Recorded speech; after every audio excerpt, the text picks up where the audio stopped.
This sitting is resumed. Prior to the suspension for lunch, this honorable chamber had resolved itself into standing finance committee debating the appropriation bill and estimates 2019. We revert thus.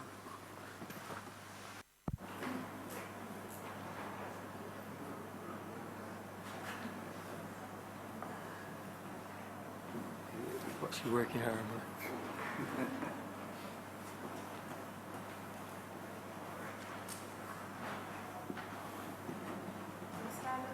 Committee resumes. We restart with the honourable member for Christchurch West Central. Thank you, Madam Chair. I also want to join with my colleagues to heap praises certainly on the Minister for staying the course. I know that she has the entire ministry at heart and certainly the young people of Barbados. But I want to start, first of all, let me tell all those in eyeshot and certainly earshot that the minister may not be here in a physical way, but practically she has been involved in this ministry since she was given that position. And I want to thank also the Prime Minister, because we have now started a ministry called and the Ministry of Innovation, Science and Technology, understanding fully well the importance of news and technology. And in the next couple of months, certainly we will roll out something called Smart Barbados, because we believe we have smart people in this country.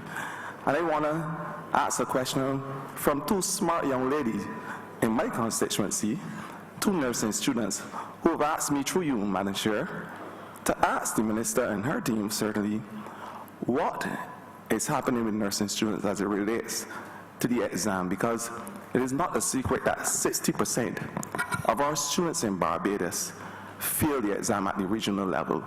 I want to know what is the problem that is facing our students, and certainly what is being done to correct this anomaly, understanding fully well that human resource certainly is very important, it's an important cog in the development, the economic development of this country. Understanding that there's a shortage internationally of nurses, not only in the Caribbean, but around the world. So I would like the Minister or any member of her team to answer that question, please. Thank you, Minister. I will ask the principal of the Barbados Community College, Ms. Cheryl Weeks, to join me shortly. I believe she's coming. But let me just state for the record that we are currently having the board engage the nursing department with a view to doing an internal evaluation of that area. I am mindful of the criticisms that would have been leveled at the institution and certainly in relation to nursing recently, and I believe that we have to first do an assessment as it relates to what is happening internally. As you can appreciate, we would have, over the past few months since Ross University would have come to Barbados as well, we've been in discussions with Chamberlain College with a view to looking at partnerships in relation to developing the nursing program at the Barbados Community College. We've also been in discussions with Ross as to how they too can assist us in improving that particular program, because as many of you know, we've been known in Barbados for our input into public health generally throughout the region, but also in relation to nurses. I think there's tremendous potential there for us to be able to export a number of our nurses. But it starts, first of all, by getting it right in terms of the course content and certainly in terms of the practical. But I will ask Ms. Cheryl Weeks to just speak to the specifics in relation to the challenges within the program. Thank you, Minister. Cheryl Weeks, Acting Principal, Barbados Community College. In relation to the performance of the students in the regional nurse examination, the nursing examination, yes, it is so that the Barbados Community College has a less than admirable pass rate in the first sitting of the exam. And you may know that in order to become a registered nurse, they must pass this examination, and they're given 3 opportunities in which to write this exam. And so the college at this time is facing, and over the past couple of years, has been facing challenges in terms of the success rate in the first sitting of the exam. However, let me hasten to say that the overall pass rate for the nursing exam of Barbadian students is approximately 85%. And that is simply because they may fail on the first sit-in, but they're successful on the second or the third sit-in. Now, it is very difficult to give the true pass rate in the sense that in any one sit-in, you have a number of first-time sitters, repeat sitters. You also have a situation where we would have recommended persons to write the exam, but they do not write the exam at that particular time and will submit a medical certificate. So the actual statistics in terms of the pass rate is one that we are working on assiduously to ensure that we're actually sharing stats that are viable and are correct. So right now we are, as Minister said, we have engaged and are engaging Ross, who's recently come on board, in terms of assisting us with the preparation of the students for that first sitting of the exam. The curriculum will also be reviewed, and we've started that process. But also, let me say that the results that we would have spoken to are for those in the associate degree. We've subsequently moved to the bachelor's degree. And so we will be having the first lot of those students come October. Now, I should also say that in looking at the performance of the students, we recognize also that within the last 6 years, after the exam, the administration of the exam was taken over by CXC, that we saw a further decline. However, when we looked at the first group, for example, the pass rate has changed. So originally the pass rate was 60%, but under CXC, the pass rate is now between 66, 67%. So for example, on the first sit-in, we recognized that there were some 33 persons who originally would have passed under a pass mark of 60 or more. So we had 33 persons who received scores between 60 and 64.5%. So a student can actually fail by 0.4% in the exam. So we're now trying to get the kind of information from CXC that will say, okay, how have they actually been preparing? How have they been performing? Is it a case where your 20 persons are failing by 1%, 0.5%. So that kind of information we are trying to ascertain so that we can have a real idea of what is happening. But we certainly are making every effort to ensure then that the students are able to have greater success at the first sitting of the exam. You would recognize that basically Barbados Community College produces the nurses for Barbados.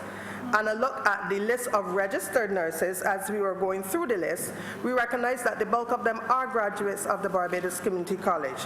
It is unfortunate that it will take a little longer for them to become RNs, but even for those who ultimately do not pass the exam, they generally will go on and write the nursing assistant exam and be able to practice. So they're still within the system practicing. Before you go on, member, what is Ross University's role in it? I mean, some might say that we were Barbados Community Colleges, as you said, pushing out nurses all along. What is lacking at Barbados Community College that Ross would take up the lead on?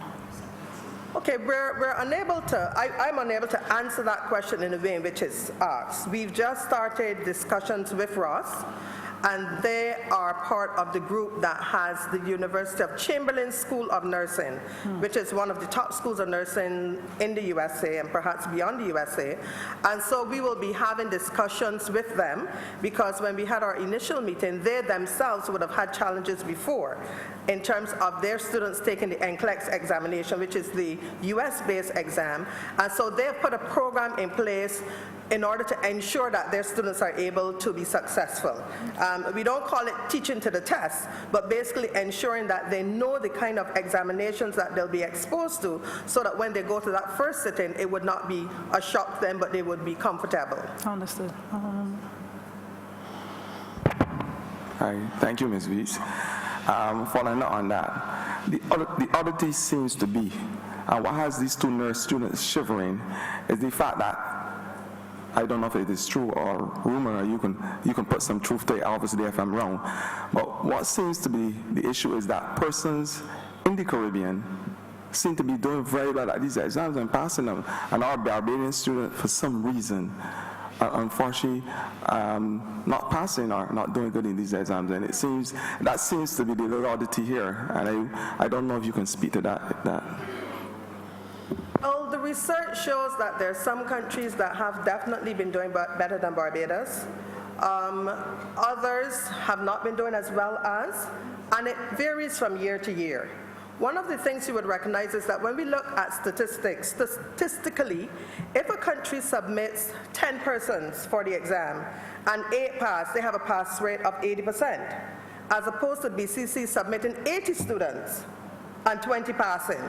So statistically, it would appear as though they're doing better, but when you look at the sheer numbers, there is a difference in what is happening. One of the other things that I may want to mention here is the fact that the regional nurse examination, the criteria is having successfully completed your associate degree or your bachelor's degree.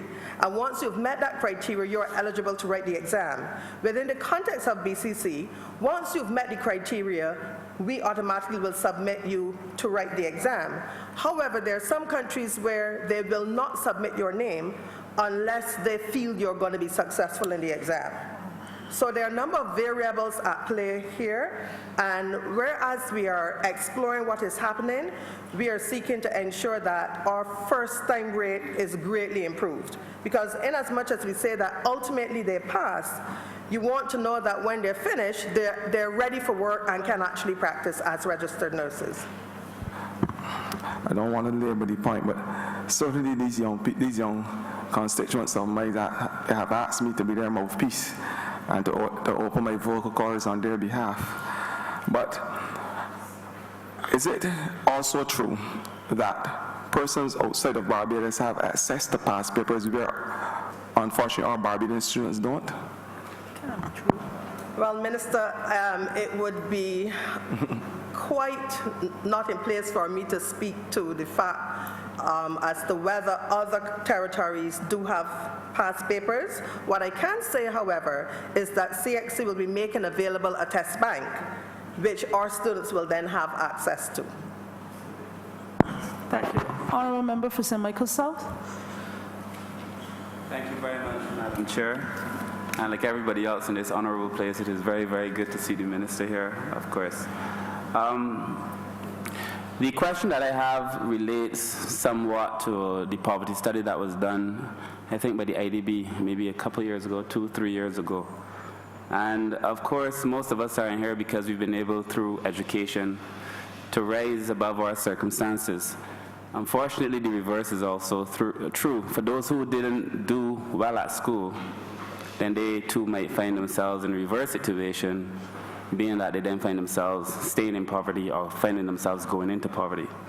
But I remember when the presentation was made on the IDB poverty study, there was a point that was made at the very end.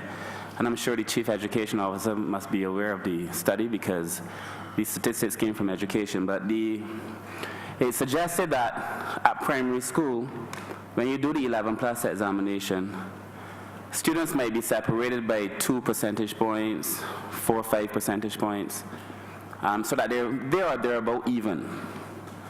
But that if you follow those same students through secondary, by the time those same students who were barely separated by 3 or 4 percentage points finish secondary school, the difference in their qualifications is significant. So that even though the product may be close at the 11+ stage, something happens at the secondary school that doubles down, reinforces, serves to perpetuate, and either an inefficiency, an inequity, but something happens during the course of secondary school where students who are fairly close, depending on what secondary school they go to, find themselves far apart, so that somebody would go to a different school, get way more CSCs and so on. The study brought that quite clearly, and I'm wondering, what is it that, well, first of all, about the 11+ exam, I don't know if we spoke about it earlier because I was out of the room, and to what extent are we reviewing it, but more importantly, at the secondary level, what is the issue that you have such vast differences in performance at these schools, whereby one school so exceeds another secondary school, even though the products going in are similar. So it suggests to me that it is the process. Yeah, that's part one. Okay, thank you, Minister. You're perfectly right. There's disparities across the entire system. The 11+ exam has certainly perpetuated the differences that we all well know. There are some people who believe that the 11+ exam should be the most guarded thing to be preserved by each administration. I came to office certainly looking at the examination. I remember the meeting well because I went into a meeting with the belief that I could dismantle a system that had existed for several generations. And I was taken on a journey as to the steps before the 11+ examination. And exactly the issues that you have raised in relation to what happens afterwards were the things that were raised before. That there are a number of steps leading to the exam which require now that we must correct them in terms of our assessments along the journey to the 11+. And then we can deal with the 11+ exam. What I discovered along the way was that there's something called a criterion reference test, which is taken by students at 7 and then at 9. These assessments are to guide not only the parents, but certainly the teachers in relation to the areas that students need to have improved. It may require that students require additional testing. It may require that other deficits that are brought to the fore need to be addressed at that stage. But what has been happening is that we have not been addressing those issues that are highlighted by the criterion reference test. And so what you see at 7, you see at 9, you see at 11, it then carries its way with all the other socioeconomic issues into secondary school. And these issues remain unaddressed and then present itself, no doubt, later on down the line in the judicial system.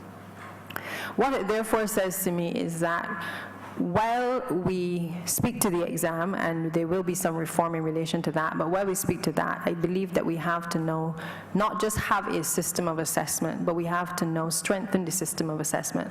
I have heard the argument that there are some teachers in the system who are using the criterion reference test, for instance, as a medium to generate revenue because they are doing extra lessons for students and basically making the parents believe that this is an assessment that prepares them for the 11+ exam, as opposed to being used more as a kind of diagnostic test to see where it is along the stream that the students are needing to have improvements to their learning. It is an unfortunate situation that is presenting itself, but I have directed the staff at the ministry that we have to correct this deficit. If it is that there needs to be PR in relation to the criterion reference test and its importance, so that we can nip in the bud what you're speaking about, Minister, then we have to do that. Because there's no point in us testing, putting out significant resources to test at 7 and 9, but then when the children reach 11, the same problems arise in relation to sitting the exam. And so that disparity now has to be corrected.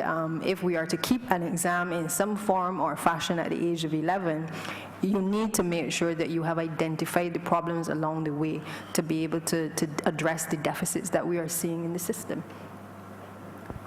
May I? So along that same vein, then, I don't know if this was asked again because I was out for meetings, but the idea of zoning and how we choose zones. For example, I represent St. Michael's South, as you know, around the Garrison, Bayland, Paddock area. But some of the schools in my zone are St. George, Aline, Grantley Adams, and I have a number of parents who struggle to get their children to school because, I mean, it's also tied to issues in transport because they have to get to the bus stop by a certain time, and then the children get home late because there's no bus coming back. But how do we determine these zones? Because it seems to me Granny Adams has very little relationship to St. Michael's South, although he has great relevance to all of us in this place. But the school has very little relationship, physical relationship to St. Michael's South, and I'm just trying to figure out how we determine the zones depending on the area that you live in. I'd probably let the chief speak to the issue of zoning in more detail. But we had a full inspection report done recently at the Grantley Adams School, for instance, and a number of the students, as you correctly said, do not reside in the surrounding area of St. Joseph. As a consequence, many of them are getting to school late and therefore not able to fully participate in education. An unfortunate situation that obviously faces us within the ministry. And clearly a case can be made rather for having students who are living in the surrounding area more attend those schools. Now, I want to be very candid with you and say that it also will require, while many people over the years have spoken to this issue, I think I want to put it on the table as minister, that we also have to speak to the issue of the archaic views that many people still hold in relation to top schools and lower schools. Because if we don't start to have that very candid conversation as a people, we are going to be forever discussing this issue of zoning and where students go. We're going to be forever taking time to discuss an 11+ exam. But the reality is that we also are mindful that there are people who also hold dear to being able to say that they have gone to certain institutions in this country, and also seem to hold dear looking down on other institutions as well. So I believe, as the Minister of Education, I have a responsibility to lead from the front, to change that thinking, because we've had people who have come from institutions, both the older institutions and the newer institutions, who have excelled in various fields.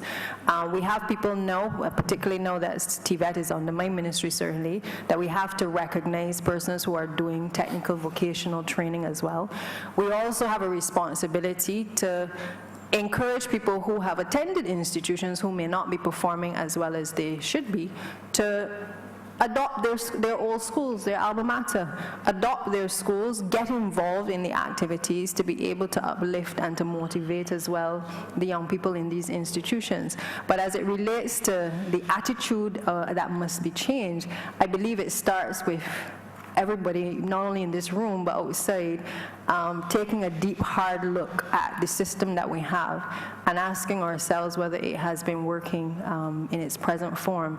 I battle with this daily because I cannot continue to perpetuate these historical norms when I am seeing that certain set of resources get applied to certain schools and not others, and that students who attend some of the schools that your constituents member and mine certainly attend sometimes do not get the resources that they should or the interest that they should be getting. So I believe we have to move towards trying to strike that balance. We have to move towards what we discussed earlier in terms of the specialist schools, where students start to, and parents start to select schools based on their specialty areas, that we put adequate resources to institutions as they are needed.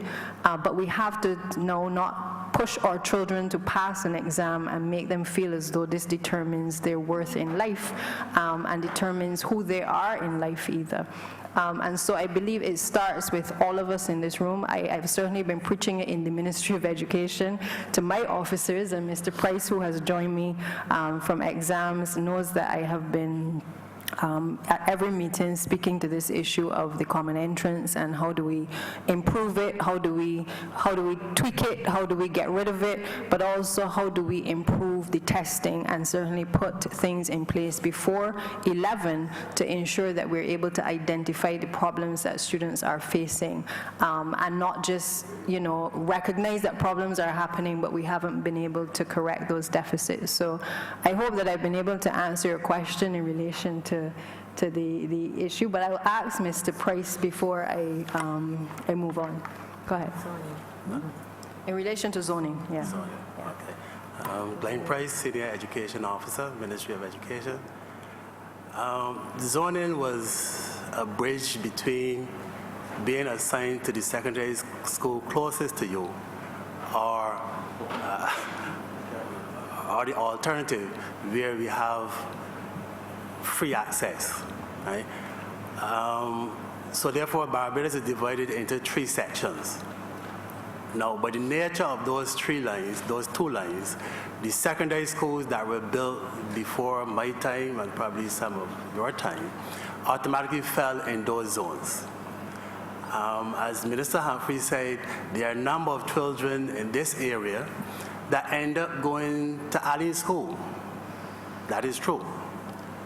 But the problem with zoning is that what happens in Zone 2, yes, he mentioned Allen School, St. George, Grantley Adams, but there's also Parkinson, there's also Harrison College, there's also Commermere. With partial zoning, how it was designed is that you give students the opportunity that they can go to virtually any of the 22 secondary schools, right? And because of a number of parents do not like the schools in Zone 2, I have found that especially in this area, they don't make it to Harrison College or Commermere, so therefore the next oldest secondary school is Allen. So they have Allen as their third choice. They ignore Parkinson, that is next door. To a lesser extent, they ignore the Graydon City Secondary School that is also next door, and then they are assigned to Allen School. So on mornings, you will find close to maybe 200 children by the Globe or in Tweedside Road waiting for a school bus to go to Allen School, right? When they could have opted for Parkinson, that is within walking distance. So that is a major problem that the parents have, not the system. They had looked at the bus routes as well, all being equal with buses with respect to zoning. Access, in other words. You don't know? That was before my time. But with zoning, what it means is that if you live in St. Andrew, then Allen should be one of your first options, right? If you live in Bridensill, Allen should not be your first, second, third, nor fourth option. No, I'm just trying to figure out how, yes, just as the minister said. Parkinson is also in the zone. No, I'm just trying to figure out, as the honorable minister was asking, how the schools were chosen to be in a particular zone, if the bus routes had something to do with it. As he has said, some were further than you would think. Not as far as I'm aware. That was long before my time. Yeah. Sure, I totally agree with you. Like, my question is, and I agree with the minister entirely, like, we have to get past the idea of top schools and not top schools. And we said so during the election, but the reality is, unless you change the system, you reinforce it, because the 11 plus says there are top schools and then there aren't top schools.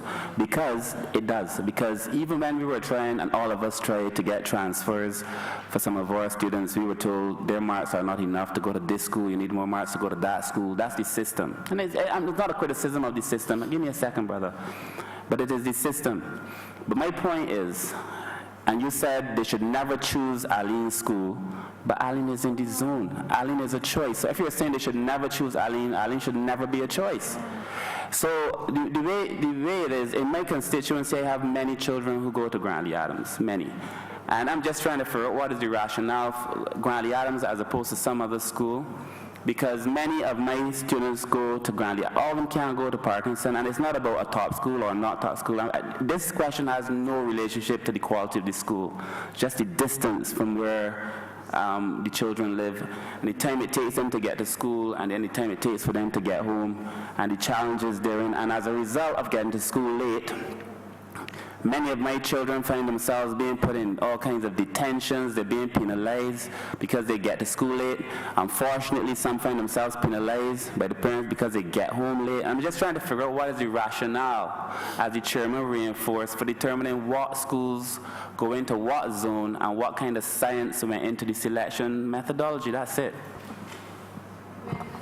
That what I'm hearing from the officers is this was a decision that would have been taken back in the 70s. So again, in the context of how I spoke, and I think all of you are on the same page I am, this is an archaic system that we have inherited. It is one that now needs to be revisited and to make some decisions in terms of changing the attitude and the approach towards in schools. From what I'm hearing Mr. Price saying as well, I think there's also an element where, because of the perpetuation of what is top and what is not, some parents also send their children further away from the schools within the neighborhood. I certainly have experienced it in St. Michael Southeast, where some people, while Parkinson is the main secondary school, they don't want the children there because they grew up in the neighborhood with the same children, and they want them as far away from the children in the neighborhood as possible. That is our reality.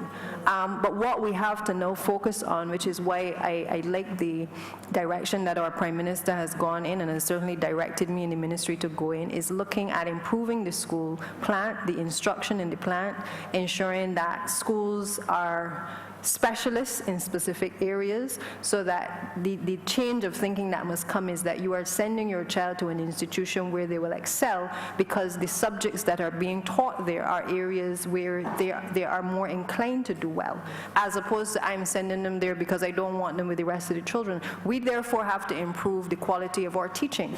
We have to improve the quality of our intervention. So therefore, if you need special units, or you need to, again, focus more on special needs teachers, or teachers with the special needs qualifications, that's the direction we have to go. As I said, I started with a common entrance exam that needed to be dismantled, but I appreciated there were things along the way that had to be corrected. But I respect the fact that the zoning obviously is presenting a major problem. Some will say that you still need some exam in order to move on to the next level, and I think those are all things that are valid in terms of the discussion. But I too share the sentiment of several Barbadians that the exam puts an unnecessary pressure on students, and I was able to justify that position when I realized that we are not doing enough to test our students and to diagnose them. And until the country understands that these tests that are done along the way are intended to help our students, that the interventions must come at the primary level, then we can deal with what comes next in terms of an exam. But I too share the view that we need to make the process easier for our students to transition. So once we start with identifying the specialist schools, and we have the conversation about erasing that mindset, and then we can get the testing in place, I believe that we will start to see a transition. The thing about this is that these are deep-rooted, very sensational issues for some. We had a former Prime Minister who was alleged over and over for giving persons who went to Comamere positions in government because the person went to Comamere. And there are other stories where, because of where someone has gone to school, that person succeeds better in life than other persons. These are our realities. And as a country, we must face it. It is not about pointing a finger at any one individual, but these are the realities of a system that we have inherited, and it is for each of us who have positions of influence to be able to call it as we see it, and to be able to now start to make the transition and tell our constituents, as I have told many of you who called me about transfers, it is not where the child goes, it is what the child does when the child gets there.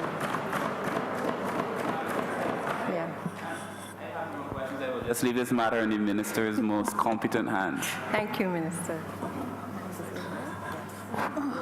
Honourable Member for St. Michael East. Thank you, Madam Chair. As I listened to the discussions, I thought of Kwame Nkrumah's view in the book Ujama, where he said one of the difficulties that he had was that the leadership of the Tanzanian government was way ahead of the ideas that exist within the bureaucracy. So we might be experiencing an issue of that kind. Madam Chair, permit me to extend a warm reconnection with my colleague from St. Michael Southeast. We have always had a very strong union. This is a union, other than a marriage, that existed between these two constituencies. It existed prior to her coming to higher office, and subsequently we've been able to reinforce the relationship, and I want to continue to have that kind of relationship, not not just at the individual level, but the merging, the amalgamation of the two constituencies and the two ministries that you spoke about, giving me some credit for working in collaboration with you in the Ministry of Education on your external program with physical surroundings of the school. I'm going to ask a question, and I would not allow this occasion to pass unless I speak about something that I consider major imbalance in our educational system, to the extent that the entire society should stand indicted for not being able to address and redress these situations for a long time. Africa is the biggest continent in the world. The population of Barbados, the black people in this society, are the most in the world. You have a curriculum that only has 2 lines and probably 1 full stop, if it's possible, all right? Answering questions related to the continent. It is the richest continent. Everybody in the world understands that it has a long history. It is described by historians as the cradle of civilization. Yet, in a post-colonial period, after that expansion in 1833 of the education system and giving us an opportunity to put something in place in the first half of the 19th century, we are still stuck in the mud. Nothing about Africa is taught in the schools. The social studies section, which is restrained by the limits of CXC, don't even permit a child to read more than 2 paragraphs in order to pass the 2 questions being asked on the CXC paper about Africa. Do you believe that we can go any further when we talk about understanding our heritage? That's why children, when you ask them who they are, they always say it's Bajans. In other words, Bajans emerged from out of nowhere in 1627. And these people don't believe that they ever did anything great in life. The only thing that they can tell you about Africa is about their enslavement.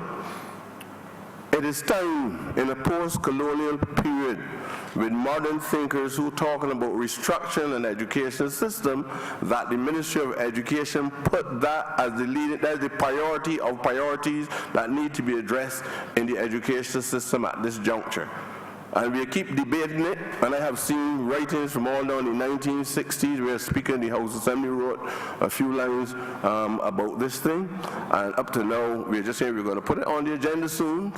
You end up having a debate for a decade on whether it should be black history, whether it should be African history, and what I'm seeing now is the erosion of some of the planks that would have helped us and ought to have helped us, not that the persons who were carrying out the responsibility were doing the job, because I can understand that, but areas that we attempted to plant into the system to bring about those changes and watching them being eroded. So I'm asking, is the Ministry of Education still paying attention to this specific area in our general curriculum? Thank you, my brother, Minister. I must tell you, and I'm sure you are well aware, that I am as passionate about this area as you are. I agree that we have, as a country, been talking about this for a long time. This is one of those areas where it pains me that we celebrate African heritage for a month. Children dress up for the display and a recognition of Africa, but do not themselves internalize it for the rest of the year. And I know certainly as a constituency representative, I, on many occasions, was asked to contribute to an African Awareness Day. I took the view that any things that I gave to the school had to be things that spoke to Africa in terms of whether it was books, whether it was about things to do with children's hair, because I feel that these are things that will mean something versus just the traditional way of approaching tokens of things to do with Africa. Again, as the Minister of Education, I have been in discussions with the ministry regarding curriculum reform, specifically this area of what we teach and about whom we teach has often arisen. I do feel that the way forward, obviously, is to not only enlighten on Africa, but I believe that the curriculum has to also speak to our current history in terms of leadership. As a former history student, I must tell you that having done social studies as a foundation at school, primary, secondary, it was only when I was at Barbados Community College doing history that I would have learned more about American history, and I think Mr. Member for St. Michael South would also be able to speak to this too, also having been a former history student at the college, that we would have been more apprised of history of others. And while Mr. Marshall at the time, Trevor Marshall, would have certainly given us a good foundation in relation to Caribbean history, it would have only taken us up to the period post-slavery. The period where I believe we now need to educate as well, because it is one thing to teach us about the road to slavery and post-emancipation, but there was a gap in the teaching in relation to bringing us into modern day. And therefore, I believe that period needs to be taught so that our young people have a good grounding and understanding of where they have come from in relation to Barbados as well, not just Africa. They need to understand leaders who have served us well, people who have excelled in Barbados, and again, not just the peripheral understanding of national heroes, but a deeper sense and understanding of who we are as Barbadians and what we stand for, and in a sense what we must fight for, as well as we would have eloquently put it out in our covenant of hope. So I do feel that there is room for it. I am trying to still work my way around how we get the curriculum changed beyond just the directive and my desire. I know it is not a straightforward process either, but it is something that definitely will engage my attention over the course of the next few weeks and months, in the hope that we can add to the curriculum some of these issues in relation to Black history and a greater awareness of self in relation to our students. I think this is at the core of a lot of issues amongst our young people, because if you don't know where you have come from, you certainly don't have a good grounding of where you need to go. And I do feel, Minister, that that is an aspect, certainly through your organization, Israel Level, and others, that you have a role to play in also working with education to be able to tell that story, not only through drama, but also through other mediums. In education as well, I believe that we have to utilize with collaborations with the Ministry of Culture, and I'm very big on this ministry collaboration, because I think this is the only way that we're going to be able to achieve the objectives of respective ministries in a short time frame. And we must now start to bring to life through video a number of stories in relation to our leaders, whether leaders, African leaders, or whether it is leaders in Barbadian history. And so a number of projects that we must now collaborate on must include telling that story about Barbadian history and culture in a way that connects with young people. Standing up and talking in the classroom, those days are pretty much on their way out. But we have to find, through the talent of our youth, opportunities to be able to get content into the school curriculum, to be able to shape the minds of our people. Thank you, Minister. Following question. This is more of a pedagogical focus on not just maneuvering with the structures of education, but the concepts and the thinking that influence the outcome of the concepts themselves. I know we talked a lot this morning about primary schools and secondary schools and tertiary education, but the debate has a major void. Nobody is looking at the cultural imbalances where persons who had the privilege of going into what they call kindergarten schools, the advantage which they have on children by the time they get to 11 plus exams. We normally describe our entry as pre-primary, those persons who are a little more dignified and sophisticated out of the aristocracy, and those who are being influenced by the aristocracy. These people refer to that early school environment as a kindergarten environment. And that's why I refer to it in the manner in which I did when I started the conversation. At one time, this government connected thought with the provision of pre-primary education, because this is such a glaring imbalance that I can't understand why we can't see that the void exists. And I think we started off with about 2 schools for the expansion of pre-primary education, but I believe that the expansionism was really supposed to be universal in relation to the present parochial situation. I'm not talking about in Egypt and all that. I believe that what the minister was doing then was an attempt to have that kind of education all across Barbados. We didn't have the capacity, physical capacity, to take in all the children at age 3. But I don't believe that we should put that on freeze, or I don't believe that we should abandon the objective of expanding the physical plan and understand the virtues of giving all the children of pauperized parents the opportunity to get the children into the education system at age 3. And give us an equal opportunity, if you're going to keep that fixed system that seemed to be in place forever, 11 plus exam.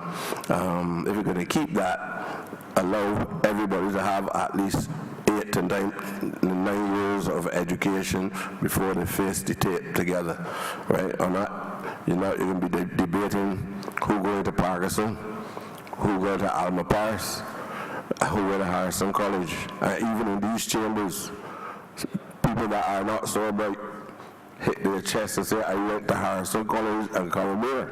So I know the phobia is deep. While you're discussing it, we are also victims of it.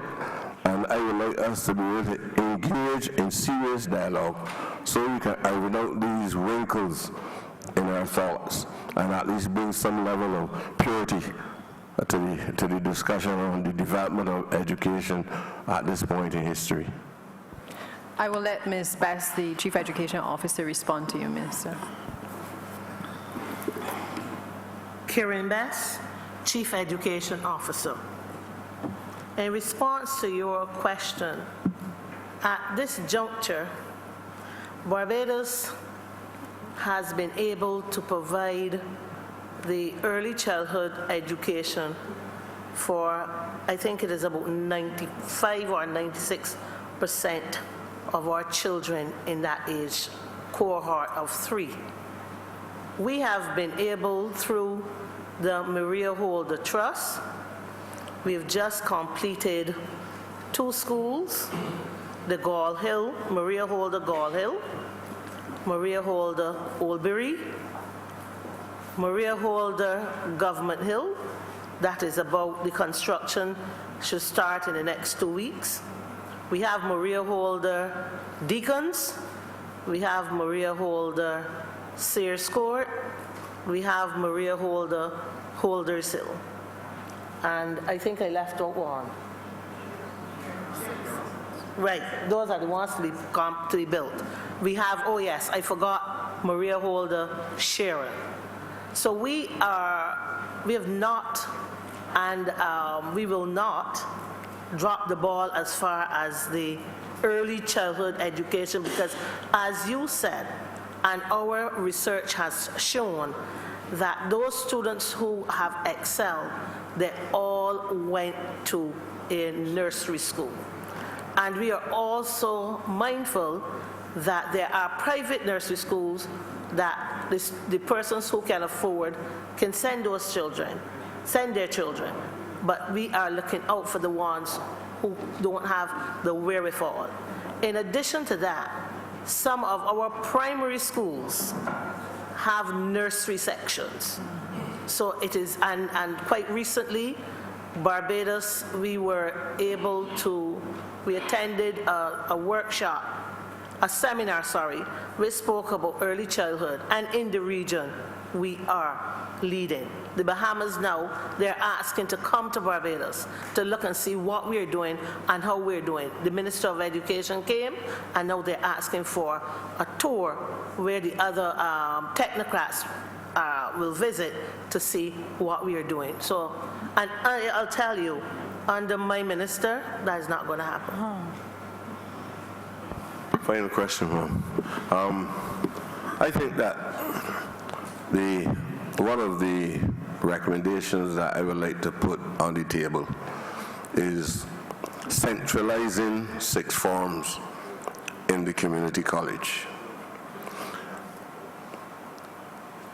Sixth forms at the individual schools continue to perpetuate the problem of classism that we experienced and was made reference to earlier, that by my colleague, Minister of the Maritime Economy,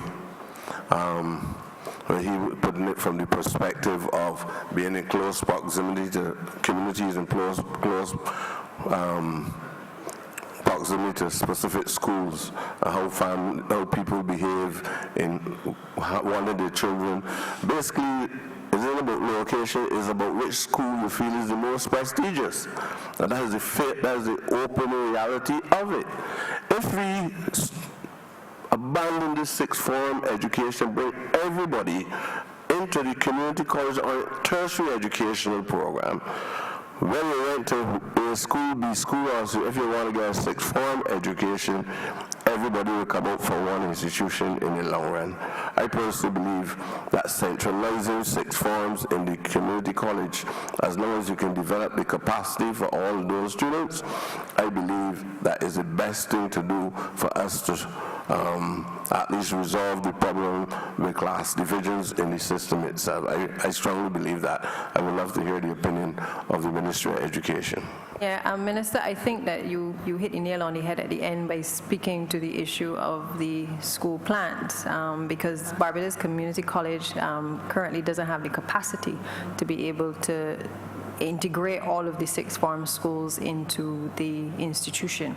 That institution is plagued with a myriad of problems in relation to several other departments, but also in relation to the infrastructure.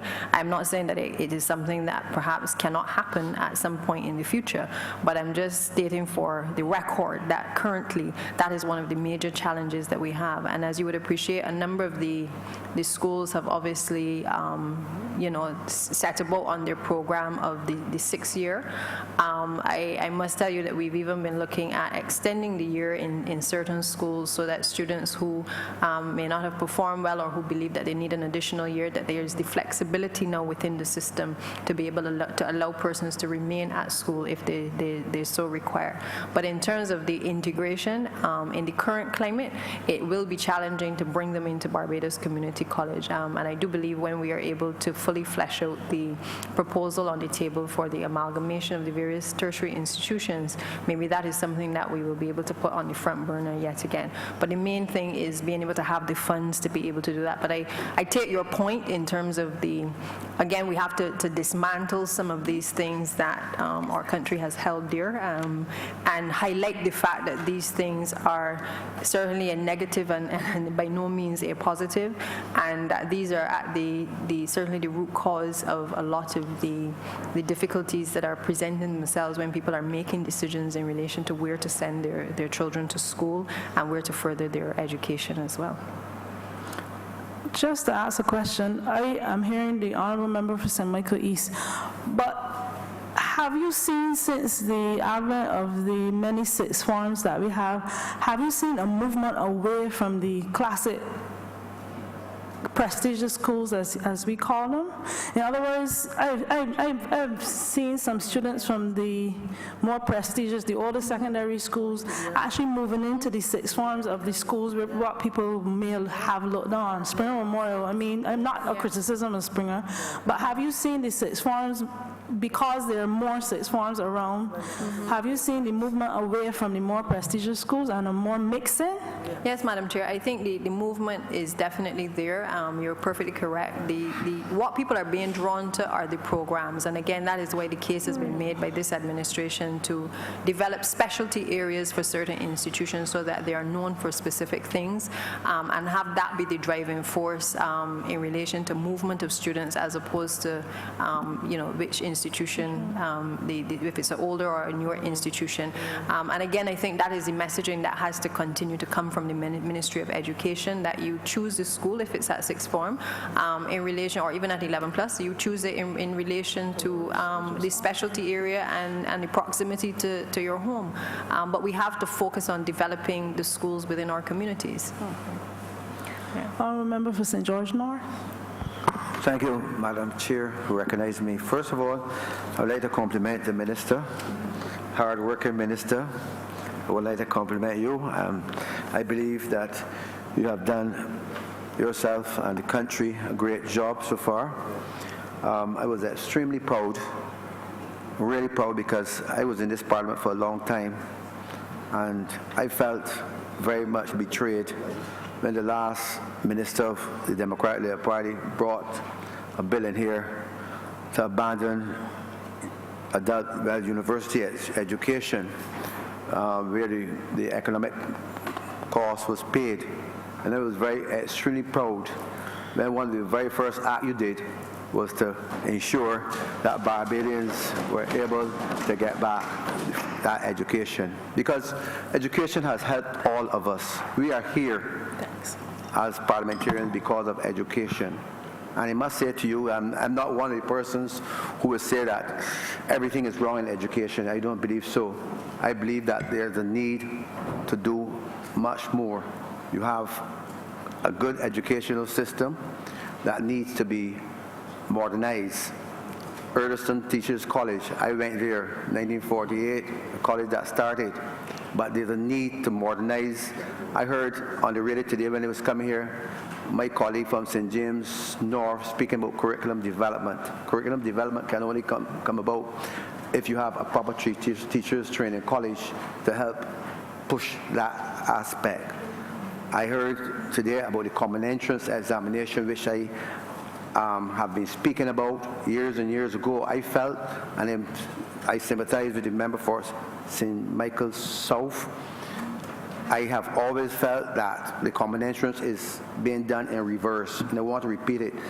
It's done in reverse because there's nowhere else in the world where children select a school before the exam. I have said that over and over again, and when that happens, you're going to have systematic problems because of the transportation system.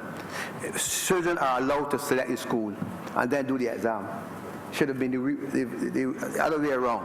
Do the exam first and then select the school so that you'll be able to choose the school based on the mark you get and based on your community, within your community. And then you have partial zoning. I have spoken to Mr. Glenn Price. I'm very happy that I saw him here. He's one of my colleagues who taught with me at Grantley Adams. But I have said to him many times that the common entrance exam is held in reverse. That once the exam is taken, parents and children and the same Ministry of Education will sit down and then select the schools. So that if I get below a certain marks, then I go to the schools that within my zone.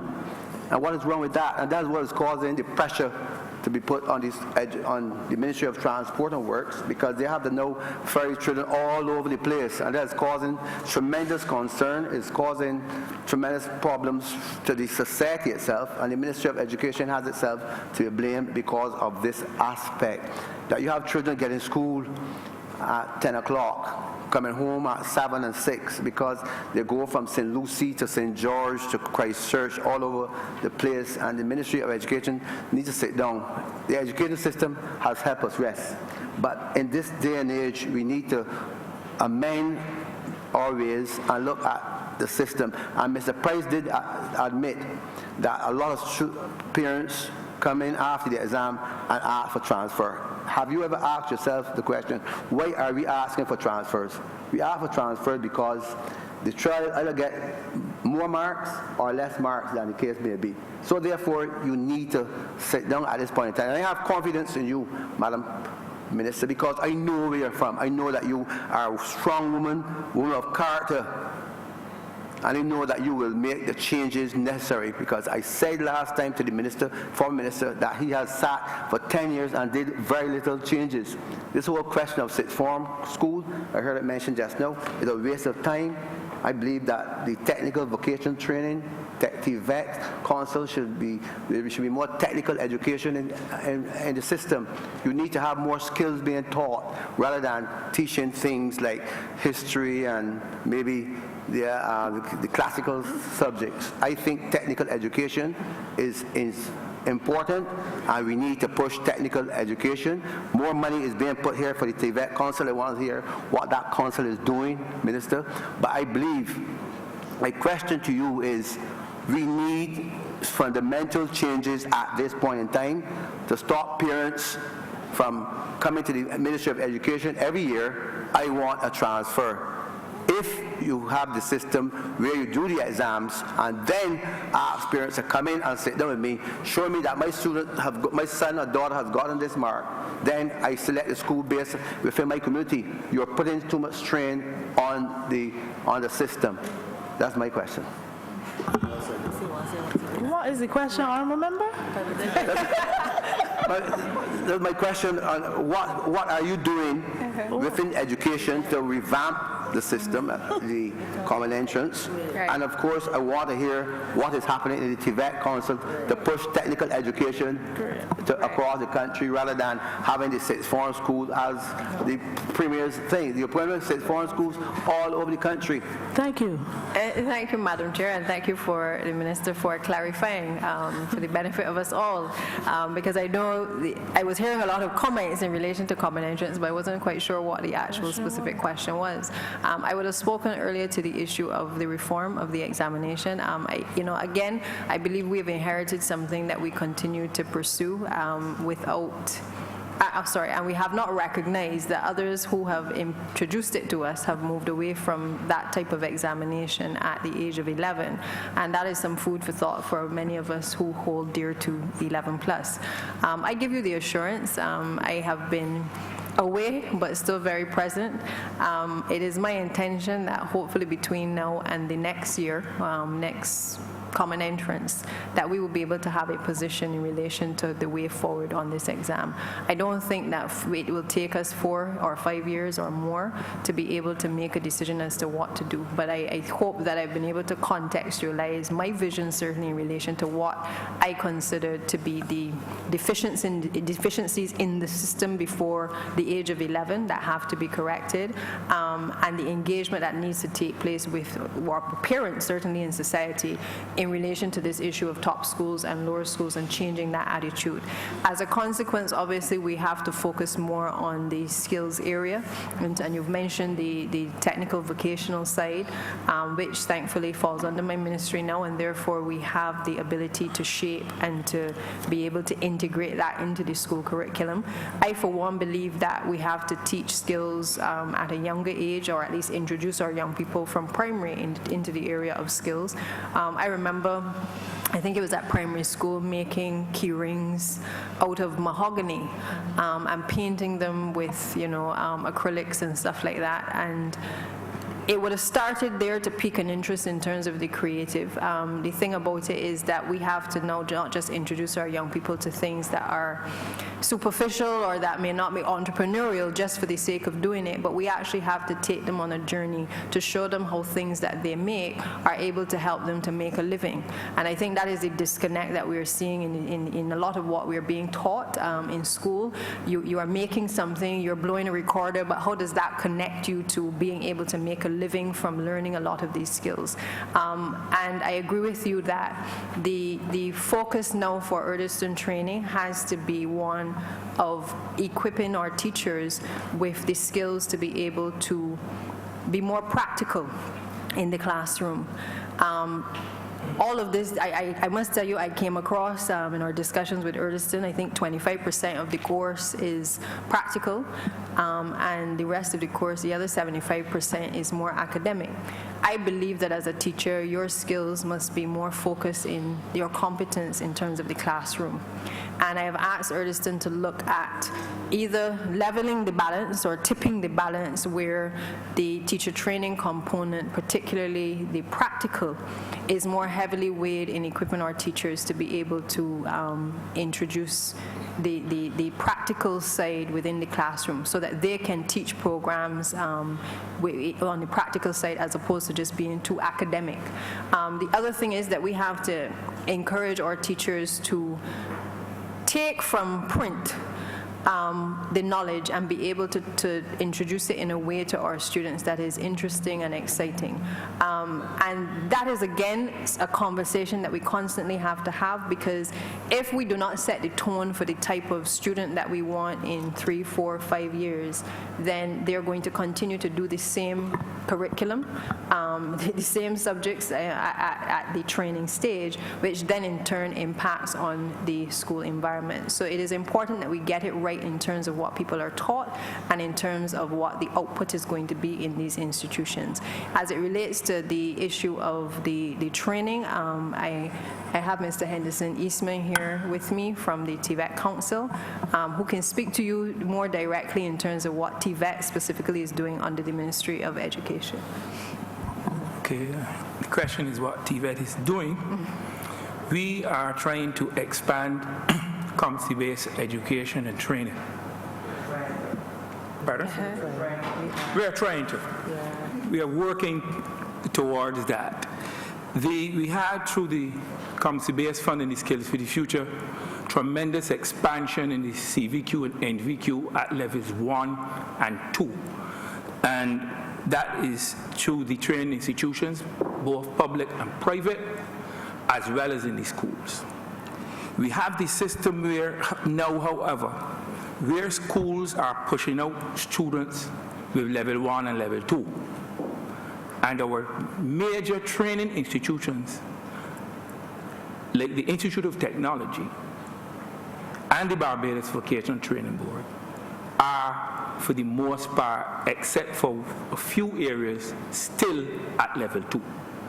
So the job is that we are trying to influence policy, and what we have done, we have worked with our partner institution, Heart Trust in Jamaica, and we have brought in a whole set of level 3 and level 4 standards.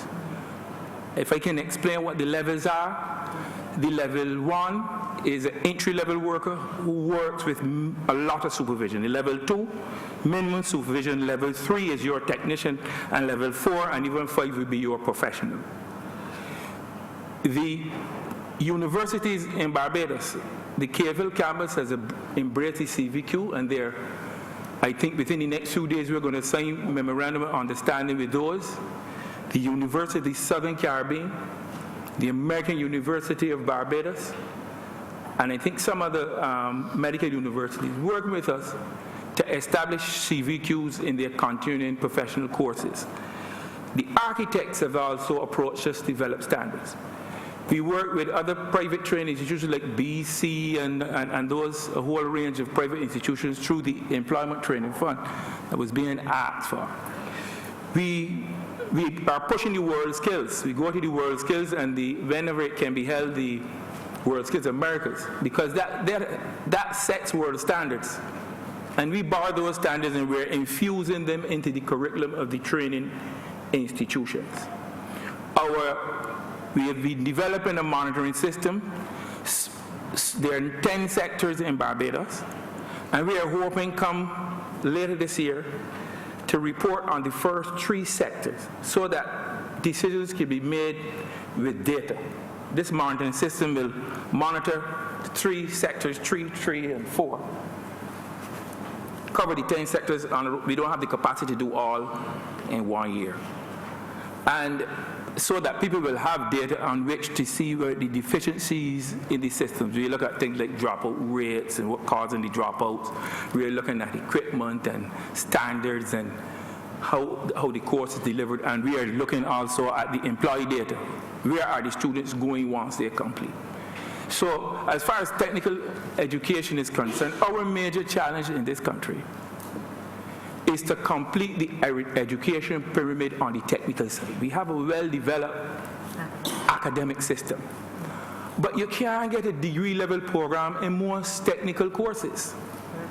And I wish to say that all of this planned training by sector has to go hand in hand with creating the enabled environment in a sector. For example, we are talking now about electric vehicles, and we are currently working at the request of the Prime Minister on the proposals to send it to her out of the meeting in the last estimates in several areas: drone technology, the Python, the coding, the animation, 3D printing, blockchain, electric vehicles, the trillion-dollar fashion industry that we don't take part in, the creative industries, etc. So we have to move to those areas. The other challenge is that we don't have the resources at the training institutions to go as high as we want. So we need an infusion in train the trainer to build the capacity among the trainers. Equipment, and I don't believe that we have to house all the equipment in the training institutions. That is where we have to partner with the private sector. Because I understand that they're a couple 3D, I understand Williams got all the 3D printers that we can work with here. So that partnership with the private sector is needed. So the TVET Council is working to go broader so that things like refrigeration that once wasn't available to secondary students, plumbing and etc. is available, but also higher, so that when our people and the TVET Council believes that this country can begin to look at import substitution, our people can produce things for ourselves and eventually exports. When I say these things and I mention Singapore, people say that Singapore had a dictator. A dictator. That is how they got through. And they're slightly bigger than us, but the population is higher. But I went last week to a presentation from the HRD unit in the Ministry of Labor. They went up to Malta. Malta is 2 small islands in the Mediterranean, 122 square miles. Major exporter in manufacturing, materials, and electronics. Strong financial system. The per capita rate is 26,000 compared to 16,000 for Barbados, US. So they're not a dictatorship. They are a democracy within the European Union. For those of us who have given up and who believe that we can't do it and we can't become a major exporter, we are too small, we don't have the economy, nonsense. But we have to put the right things in place. And it has to come through technical education. Yeah. I can agree with you, and that's one of the reasons why I believe it is the way forward. But I want to find out from you, Mr. Eastman, when are you going to train parents as well as teachers, as well as young people to get involved in this whole thing? And who is paying these people? Because I am convinced, because teachers are complaining, that you put all these CVQs and so on at the school level, but then a lot of them are not being paid already for the CXC. You're not being paid for these CVQs, the correction of them, and there are some concern. So we need to be able to get your matter right. You need to do that. You need to understand that teachers have worked well, they have worked hard, but they need some remuneration as well. Well, in our system, we pay assessors. However, in the school system, we had to adjust the system because we borrowed these systems from other countries like Australia and the UK, and we have to adapt them to our situation. If the government got the money to pay extra assessors, then so be it. what I will say is that I've been following the debate. As you know, I worked at CXC a long time. And I've followed the debate. And there is no way in the world that instructors or teachers are paid extra for continuous assessment. You went to university just as I did. 20% of the marks going are teacher-made marks, scored by the teacher. When you go to university, I don't know if it's changed now. When you go to university, you take in 20% of the marks in the course done by the lecturer. I don't believe they get paid extra for that. And ironically, we flog ourselves because the Caribbean Examinations Council and the West African Examinations Council, that is Ghana and Nigeria and those put together, were the first examination boards that introduced continuous assessment in these major 16+ and 18+ exams. They were the first. And when they were developing, the British come down here and say it cannot work. And then they went back up and changed their system to the GCSE.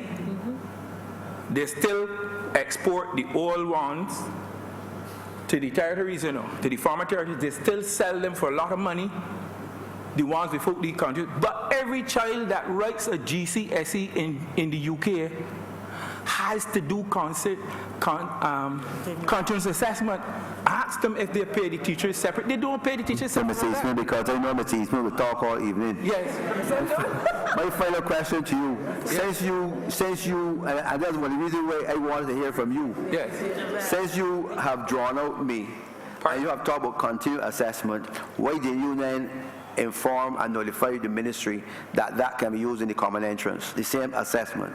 I just want to prove to you that continuous examination and assessment can also be used in the common entrance rather than abolishing it totally. There's no need to abolish the common entrance, but children can go in with certain marks, with some adjustments. Is it possible for us to do exactly that? It is possible, and I was at CXC. Well, I rest my case, Mr. Thing. When I was at CXC, then when they were planning to, and I was working with the ministry then. That's about 10, 12 years ago. And we had designed some projects and some assessment, I think, earlier than second, third, and fourth, but we didn't hear anything more about it. It was abandoned midstream, but it can work. Thank you. I finish. Honorable Leader of the Opposition. Thank you, ma'am. Mr. Eastman, is it? He has certainly given delight to the view heard to be expressed by some that all the public servants were shy about coming to this place. He sounded as though he wanted to take over the place, which might not be a bad thing. Ma'am, just 3 questions.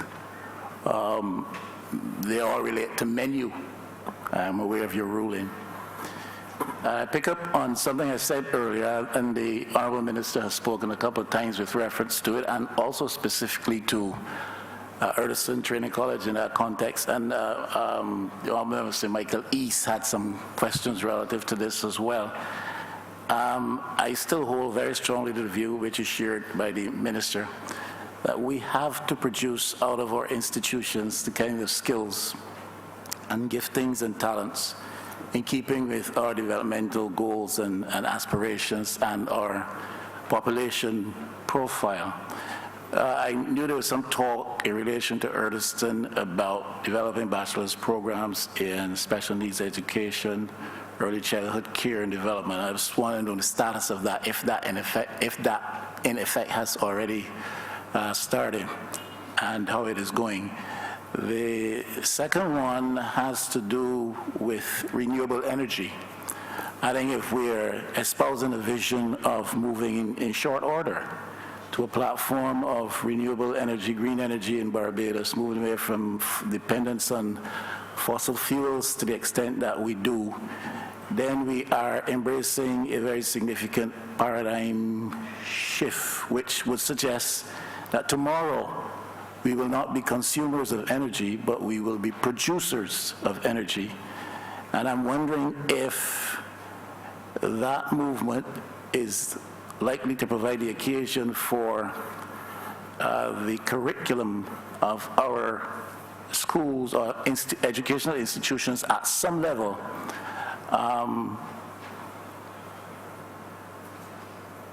facilitating a focus on subject matters relative to renewable energy or production of renewable forms of renewable energy. That's the question. I hope I didn't confuse the Honorable Minister. And then the third issue relative to menu has actually to do with the school meals department. So we come down to earth. There's somewhat of a decrease in the provision for school meals over next year, the year coming.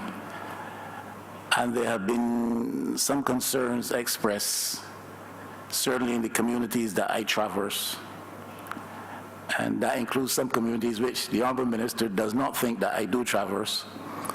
In the communities I traverse, as to the menu for school meals, ma'am, what are our children being fed under the school meals program on a daily basis? Is the education system likely at some level to attract the interest of subject matter relative to green energy, and are those bachelor's programs in operation at Earlston College? Thank you, Minister.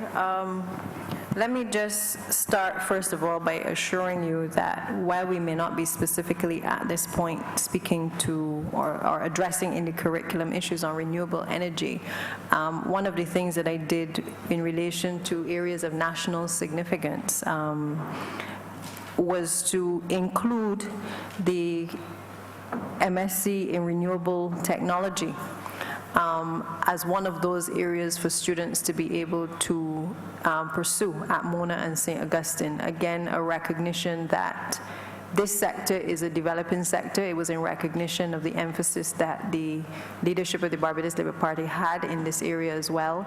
And certainly we are moving in that direction more and more. And I felt that at the level of pursuing at the tertiary level, that we needed to recognize that area and to give persons the opportunity to pursue it with a view to helping the country down the line. So I can't say at this stage that we have introduced it into the school's curriculum at the primary or the secondary level, but we certainly have introduced it at the tertiary level as a subject area.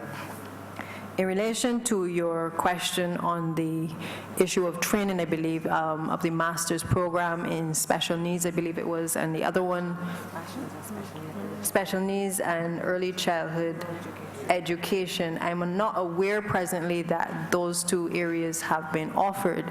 I know that we have gotten some assistance from I don't want to call the name because I haven't signed off on the dotted line, but I know that we have in motion some training for teachers in the area of special needs as a result of some funding that is becoming available to us over the course of the next few weeks to be able to train and retrain teachers in this area.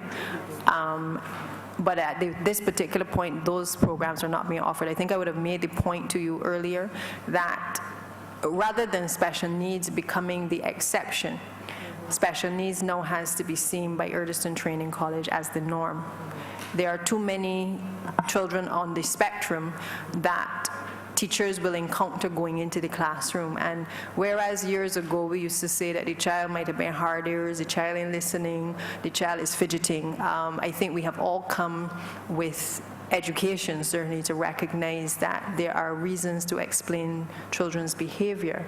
And while we may not know where on the spectrum the children may be, I think it is an acknowledgement that teachers now need to be able to cope and be given the skill set to be able to deal with children within the classroom environment. So in train with everything else that I've said in relation to the direction that I've asked the Earlston Training College to go, I hope that gives you some assurance that we are looking into the area, not just at the level of teachers and training, but certainly at the level of the principals, And I say that because while I know that some work has been done, I believe it was Brunswick University.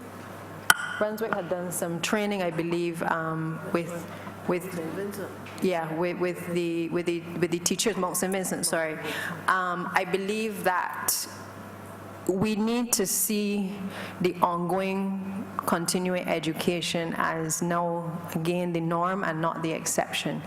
I have made a call through the unions for us to start to discuss professional development of teachers in a more meaningful way.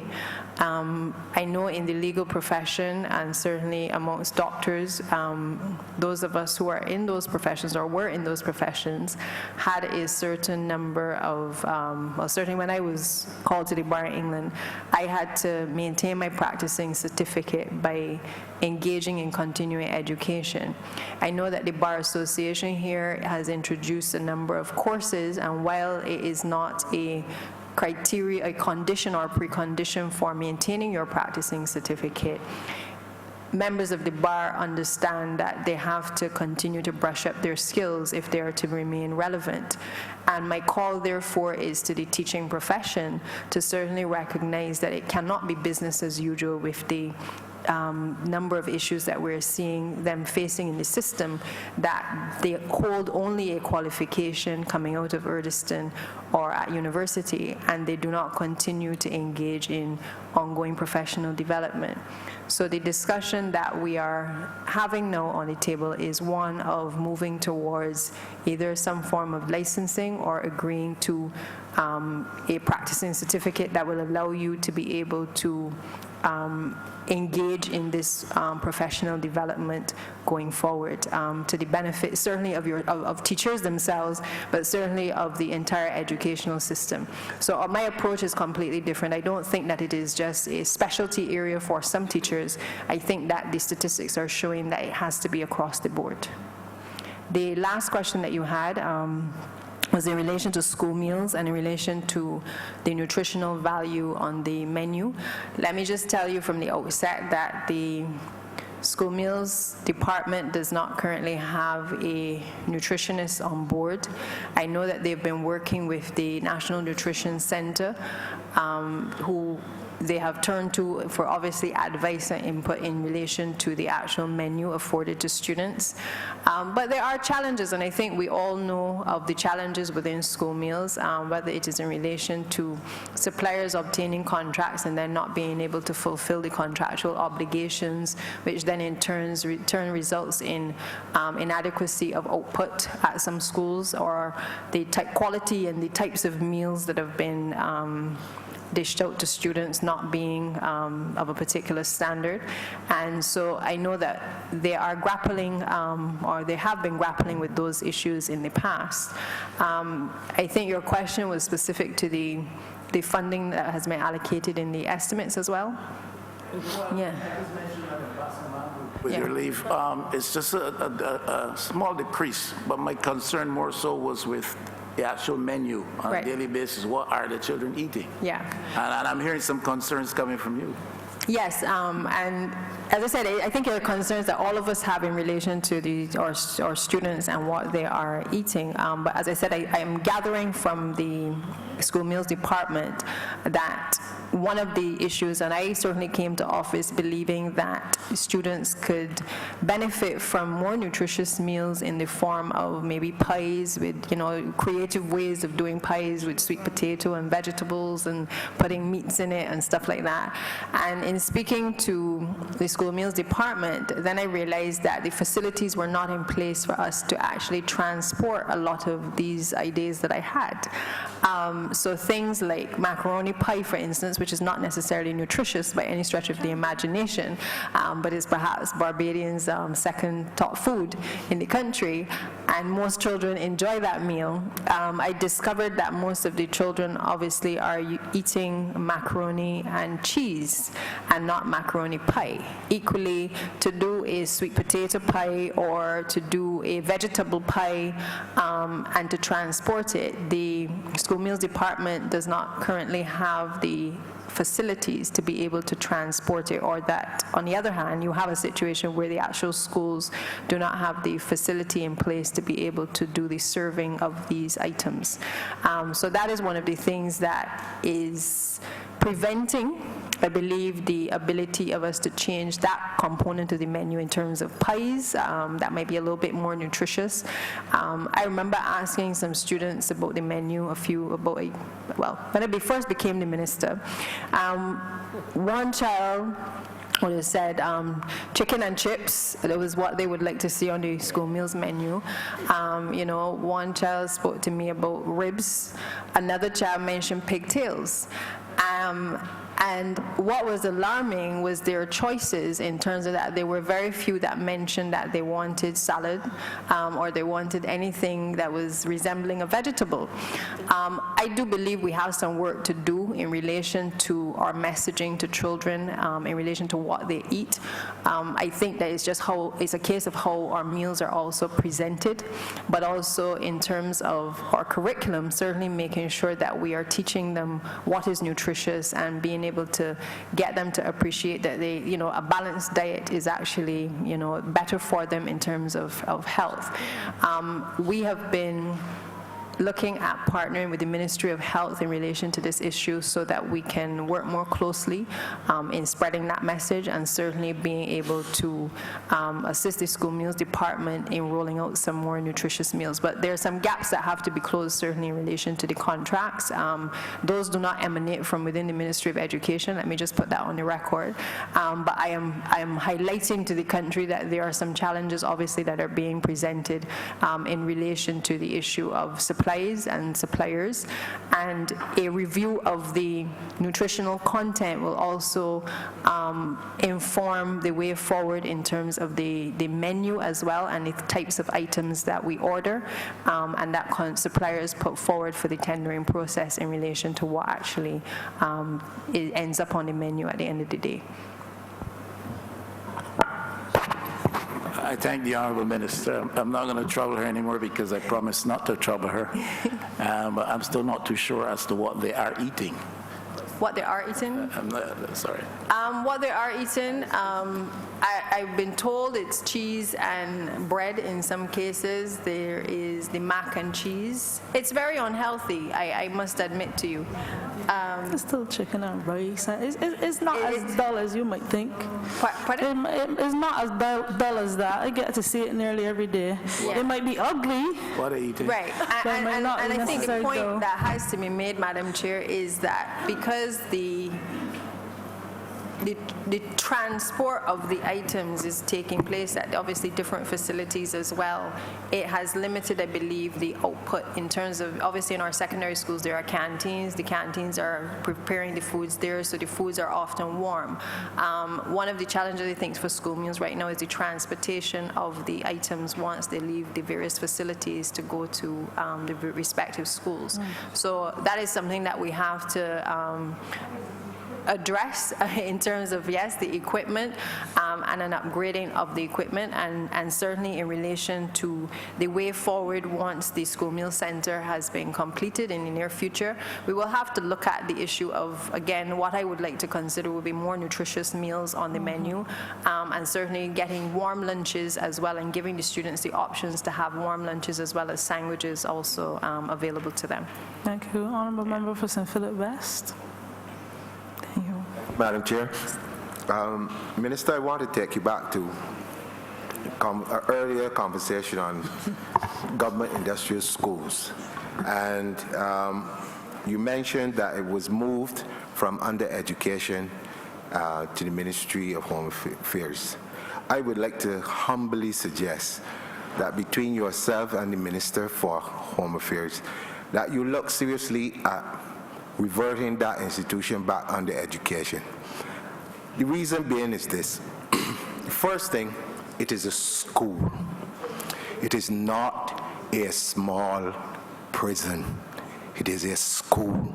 And the learning that goes on there is not only academic, but it is also value-based.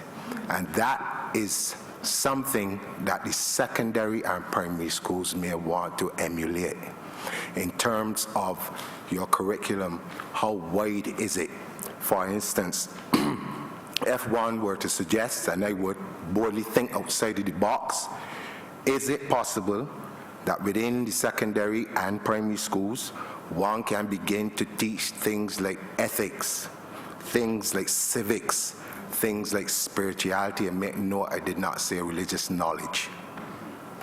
What you're trying to do is to have a holistic approach to education in its widest form, 1.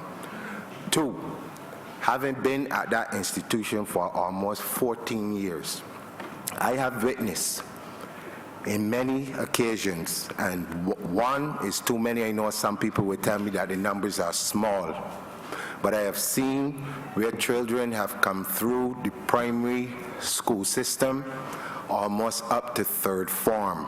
When they get to government industrial schools, as far as literacy is concerned, they can only write in some instances and recognize their names. In other instances, they cannot read or write. Can someone explain to me how this is possible? Well, I cannot speak for how it happened. I have my own views, and I would have highlighted them repeatedly in relation to the deficits in the system, or inability to not only identify at times, but also to address the deficiencies. And when I speak of deficits, as I said before, it is deficits at the level of children, but it's also deficits at the levels of teachers, and being able to equip our institutions and those who work in the institutions with the tools to be able to diagnose, but also to be able to put in place programs to assist these kids.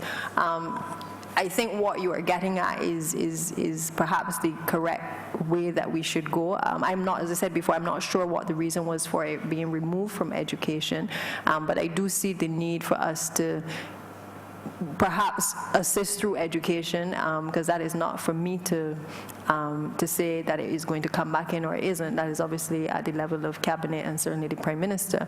But I do believe that, and I've made a commitment to the Minister, that we will look at the support systems that can be put in place in relation to education to make sure that students who attend the institution are given the necessary support that is needed.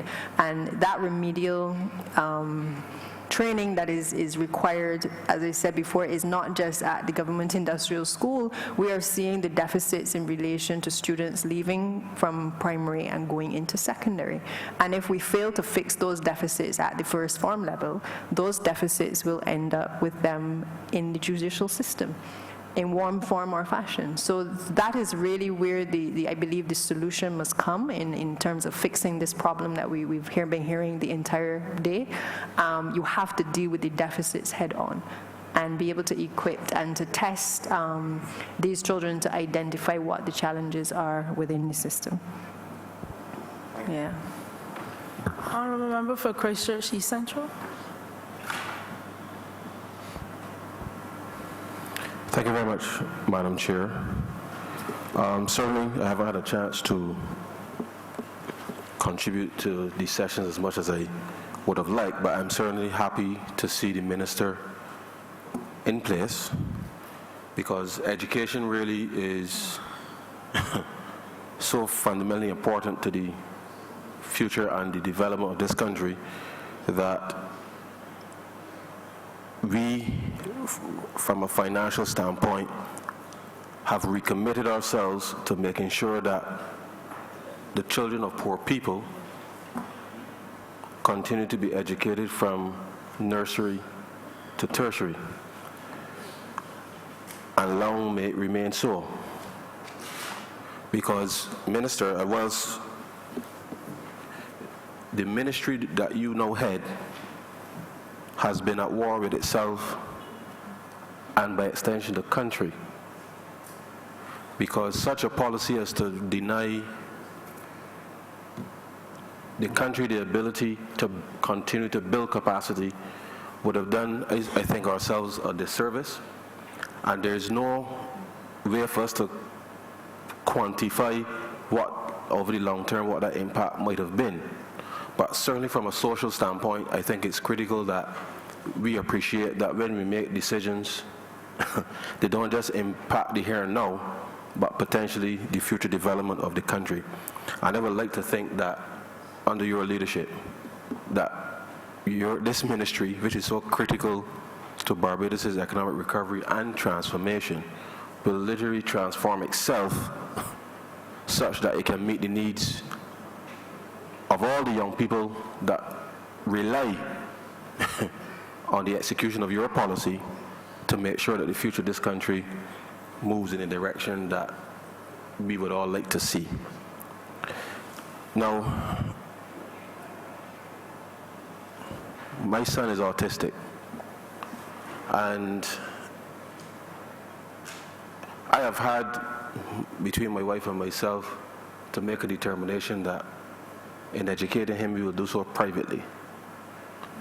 And that is out of concern for the fact that I do not believe, and I could be wrong, that notwithstanding the strides that have been made in this space, that the environment for persons with special needs and the way they're treated is right within the public education space. And the reason I raise this is because obviously I read a report 2 weeks ago regarding what was the beating of a special needs student with Down syndrome. Now I know that we may all have our issues with corporal punishment, whether you agree with it or not. But Minister, I cannot understand how in a special needs setting that we can have a circumstance where this happens.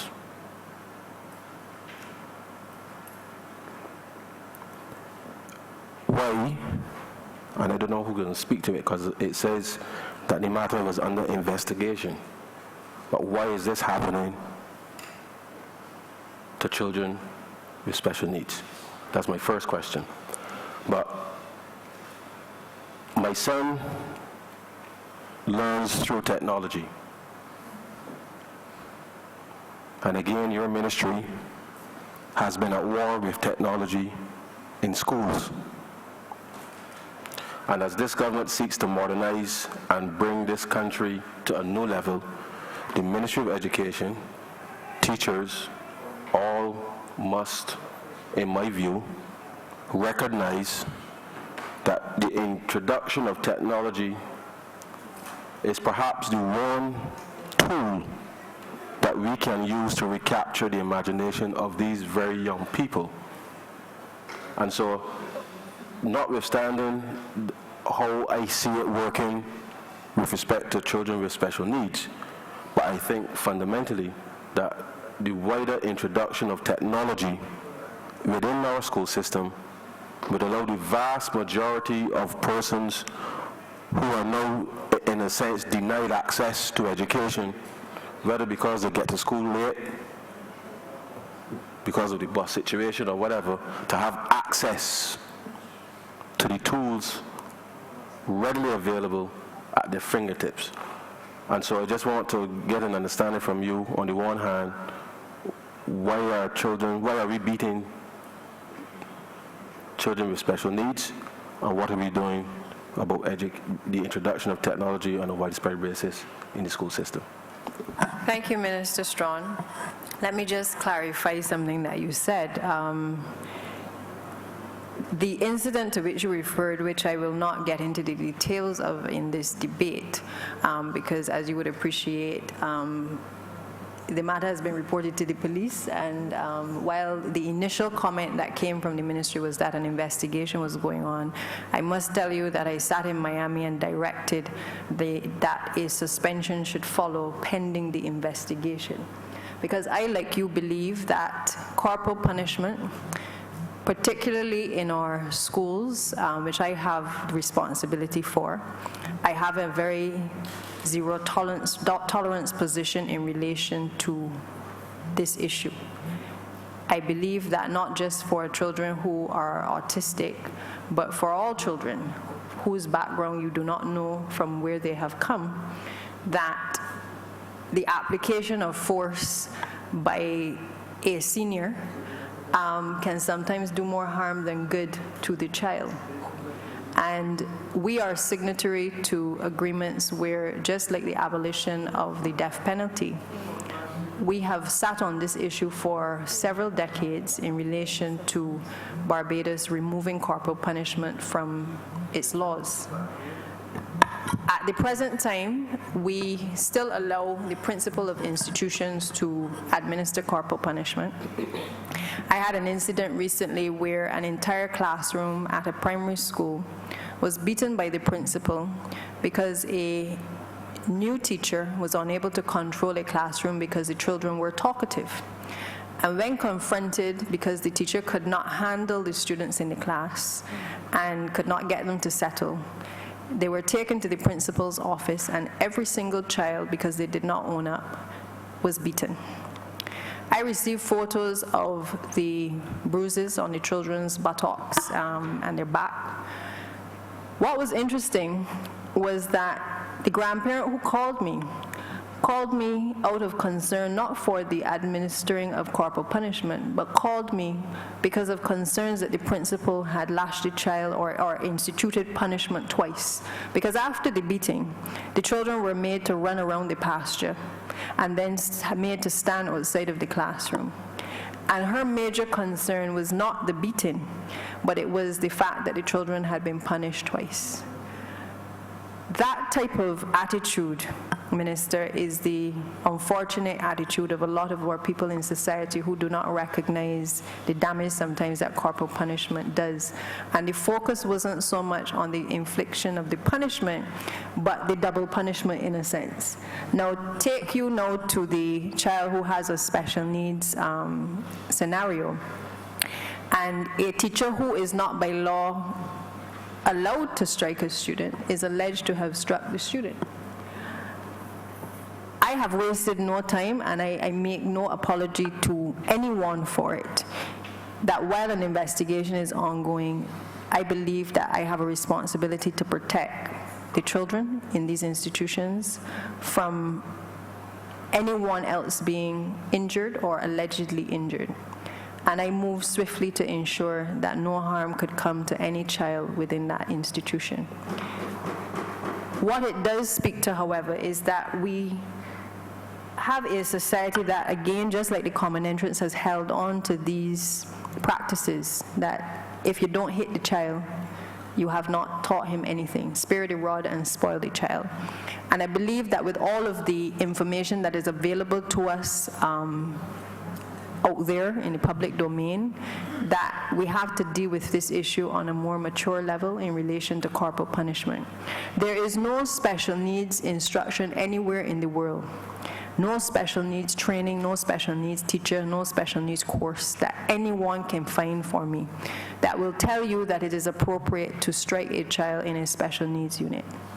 And therefore, we must adopt a zero-tolerance approach towards not just our special needs children, but I believe we must adopt the same approach towards all children and inflicting violence in our institutions. Now, that is not the Cabinet of Barbados speaking. That is the Minister of Education speaking. Because in the past few months, I have had report after report of teachers across the system hitting people's children. Not authorized by the principal as is in the legislation, but teachers who believe that they cannot find alternate forms of discipline and have been taking advantage of their position and instituting their own form of corporal punishment. And I, therefore, in bringing to the country's attention this issue, I want to state categorically that I have a zero-tolerance approach to this issue. And I have put teachers on notice that it will not be tolerated. There are systems in place, and so long as the law is what it is, that if it is reported that you have struck someone's child, that we have at our disposal a medical report speaking to the fact that the child has sustained these injuries. So long as the law remains what it is, we will deal with you accordingly by the Ministry of Education. And therefore, I want to alert parents as well that they have a responsibility to report it to the Ministry of Education so that we can deal with those issues. I, however, too, in bringing the special needs policy, take the position that we cannot, as a country, bring a special needs policy to cabinet and to this country and not deal with the issue of corporal punishment. So I put you on alert that that is certainly my position. My colleagues may share or not share that view, but as a modern society, we have to accept that our children sometimes will not benefit from this type of behavior and this type of discipline, and we have to encourage people, not just at schools, but generally, to desist from violent behavior towards students. We don't hit students at the tertiary level. We don't hit them at the secondary level. Why is it permissible to hit them at the primary school level?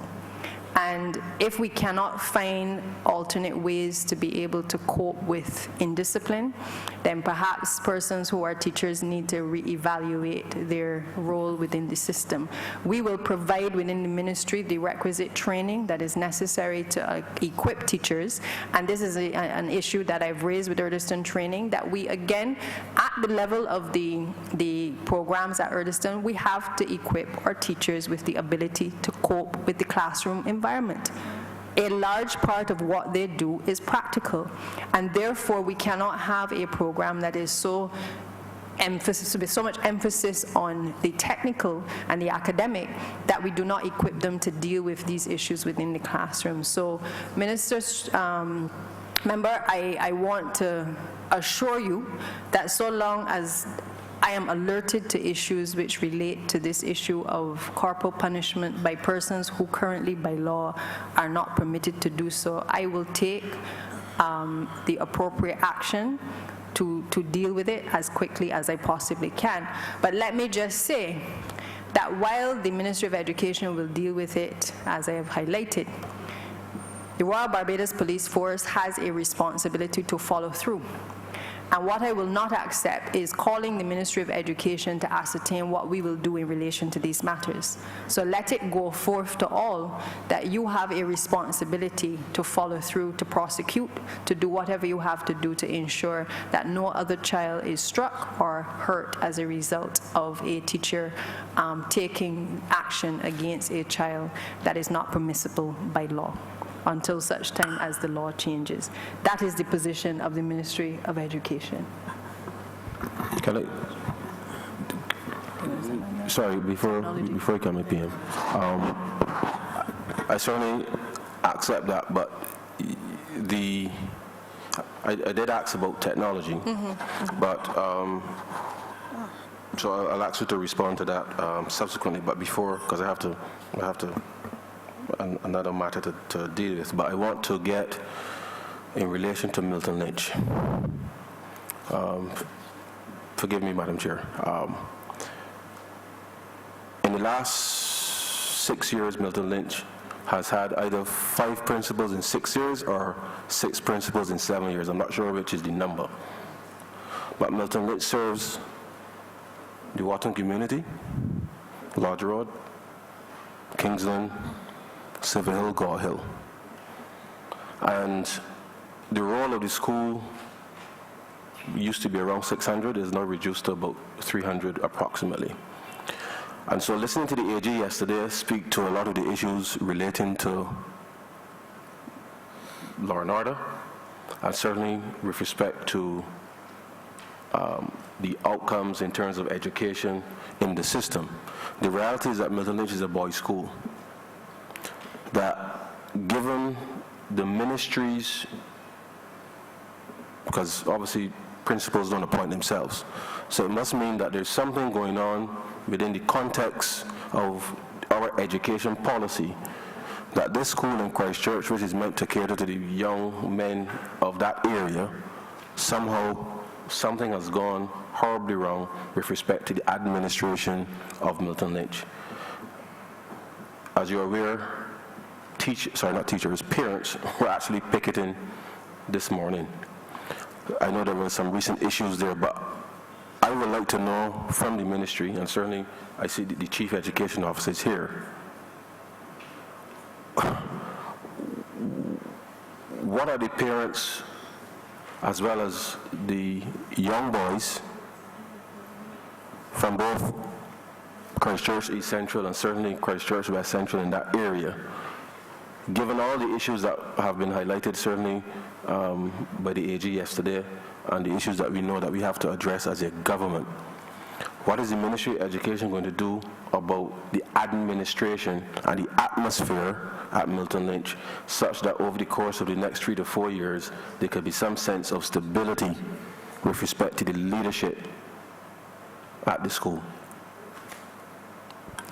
Thank you, Minister. I think I'll come back to the issue of the technology, but I will let the Chief Education Officer address the issues of the administration first, and I believe Mr. Harrison can speak to some of the works that have been carried out at the school and perhaps some of the challenges that may have existed prior to my coming to office that have now come to the fore over the course of the last few weeks.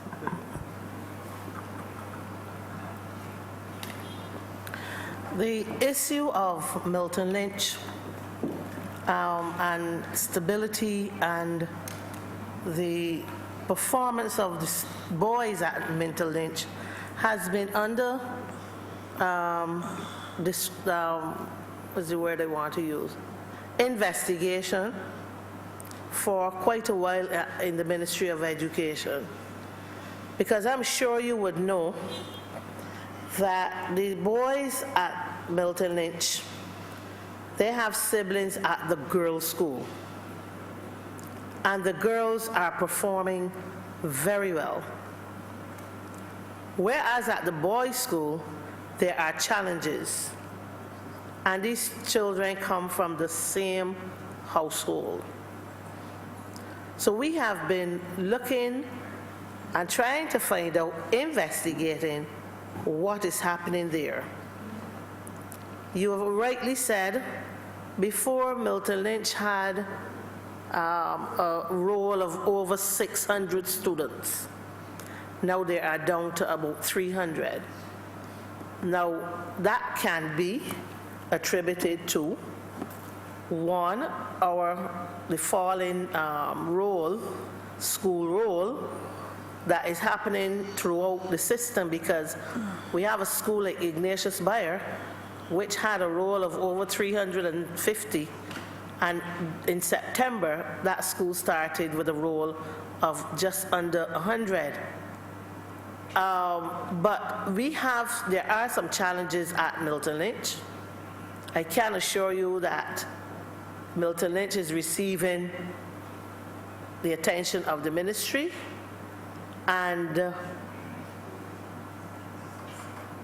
you will be informed in short order as to the direction that we are going with Milton Lynch. So,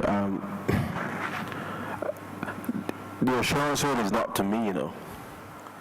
I think what we are faced with, certainly in the many areas around in Christchurch, in that immediate area, we have to deal with some very clear sociological issues, and you're absolutely right. Yes, the girls are performing very well, and so therefore the issue cannot be necessarily the parents. And so therefore I'm asking specifically, because this is now 6-7 years this has been happening, and to the extent that the concern about where a lot of the educational outcomes and certainly opportunities for these young boys to move on to be the best they can be for Barbados, I think it is incumbent upon the ministry, not to say that you're going to come back to me, but certainly that for the next, well, I say the next school year, but certainly in terms of whether it's teachers, administration, whatever the case is, we need to hear clear, we need to be given clear guidance as to what is the overall strategy with respect to, one, lifting the enrollment, because I suspect people are sending their boys elsewhere simply because of whatever the issues are at the school. And given that Christchurch Girls, which is just walking distance up the street, seems to be performing so well, from students coming from the same households, it cannot be the community itself. There must be something going on at Milton Lynch that needs to be addressed urgently, so that people will feel a sense of confidence that what we are doing actually redounds to the benefit of the students, because the same conversation about what happens at primary school and moving on to common entrance, it doesn't matter in my view where you send them if they have been ill-prepared to move on to secondary school. And as a result, we have these issues within the communities because we have not given them the best opportunity to be prepared in life. So I want not for you to give me any assurance, I want you to come up with some specific solutions that addresses the problem in very short order. And I think the parents, I mean, I've never seen a circumstance where parents actually refuse to send their children to school. And I think that the fact that we have parents literally on strike, so to speak, should send a clear signal to the ministry that something has to be done, and it needs to be done very urgently. Honorable Prime Minister. First of all, I'd like to congratulate the Honorable Minister and her team, Parliamentary Secretary, the Permanent Secretary, the Chief, and everyone. Education is not an easy ministry. I spent 7 years of my life in the Ministry of Education. And the more things change, the more they remain the same. I pray to God every morning to give me life and humility to be able to do right, first and foremost, by the children and young people of this nation. Because if we get it right with them, we secure the future. If we get it right with them, we lay the platform for increased productivity and increased prosperity. If we get it right with them, the notion of empathy and caring would not just simply be words in a dictionary, but would be the way in which we treat people in accordance with the golden rule, doing unto others as we would have them do unto us. The more things change, the more they remain the same. I think it is fair to say that I have a moral obligation, having spent 7 years of my life in this ministry and having been familiar with almost every aspect of it, to ensure, Minister, that you do not walk this road alone, nor do the children and young people of Barbados with this government. It is why this government agreed that we would place such a large emphasis on education. And anybody who stands off and watches our decisions, where we place our money, will see that between education and healthcare and the protection of the young through youth and culture and self-esteem will be where you see this government make the fundamental mark. Because our development model does not believe that only 40% of the population is capable of rising to the next level. Our development model believes, as I said in this chamber in 1995 as Minister of Education, each one matters. The more things change, the more they remain the same. Equally, that applies to leadership. I understood for the first time in my life that strong leadership bred inspiration, success, and progress. And poor leadership is the equivalent of a vacuum, at best, and at worst, a cancer capable of killing people in a fast time period. The situation that the Honourable Member for Christchurch East Central just discussed becomes even all the more perplexing to me, because the former representative for Milton Lynch Primary School, the former representative for Christchurch East Central, is the longest serving ever Minister of Education in the history of this country. And therefore, that at the end of his tenure, we should have a situation where Milton Lynch could have 5 or 6 principals in 5 or 6 years, and that we can have a situation that is perplexing you, Chief, education officer between the performance of boys and girls is something that is of, I don't take delight in it. In fact, I am truly saddened by it, because it tells me that it isn't so much, and I'm sure that as minister he would have done his best in terms of policy, but it drives home in me the understanding that we will continue to spin top in mud in this country if we do not recognize that it begins with leadership and it ends with leadership. In my address to the country at last Independence morning at Kensington Oval, I said that we were recognizing leadership in our schools from young kids right back up, because this country has to learn to value leadership. It is my contention, maybe not everyone's, that Barbados suffered from a lack of leadership in the last decade, hence where we are today, hence a lost decade. Leadership at the level of schools, at the level of the ministry, is what is required. And I believe that we have a duty. One of the greatest regrets is that we have never done the full teacher retraining of every teacher in the system, not in accordance with what is pedagogy alone, but recognizing that leadership and how we reinforce leadership matters. And then the other thing, if we are going to recognize that we need to push social and emotional learning targets for children, then it has also to be reflected in the emotional intelligence of the teachers and those who teach them. I heard the minister speak very clearly with respect to the zero tolerance just now for the corporal punishment, and I agree with her. I will say that there are a minority of persons who may find themselves guilty of this type of behavior. Thank God for that, because we are still pretty much a good society. But to the extent that it happens once or twice, it is once or twice too much and must not be allowed. I feel, Madam Chair, and I'd like to hear from the Chief Education Officer, to what extent we continue to have difficulties with respect to the performance of schools, because when you track it, leadership matters. And to what extent are we now executing programs and evaluations that allow us to be able to reward and to promote good leadership in our schools? To what extent can they tell me, and if they have not yet done it, I'd like them to do it, to be able to isolate managers of plant and human resources and finances from good overall leadership?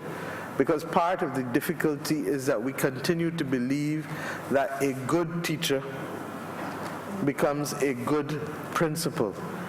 And if I have one sad point in these estimates, it is that I am not yet in a position at this stage fiscally to support master teachers, and it must happen as soon as we are fiscally capable of doing so, because good teachers must be paid well for being good teachers without having to be promoted into leadership where they may be weak as managers.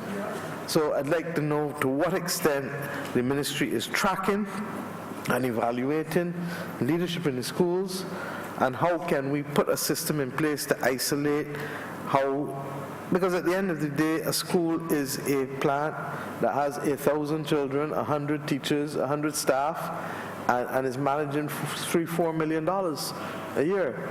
So how are we supplementing the managerial skills of teachers to be able to manage what they have to manage while allowing them to be good leaders of teachers and children within the context of the school? That's the first question.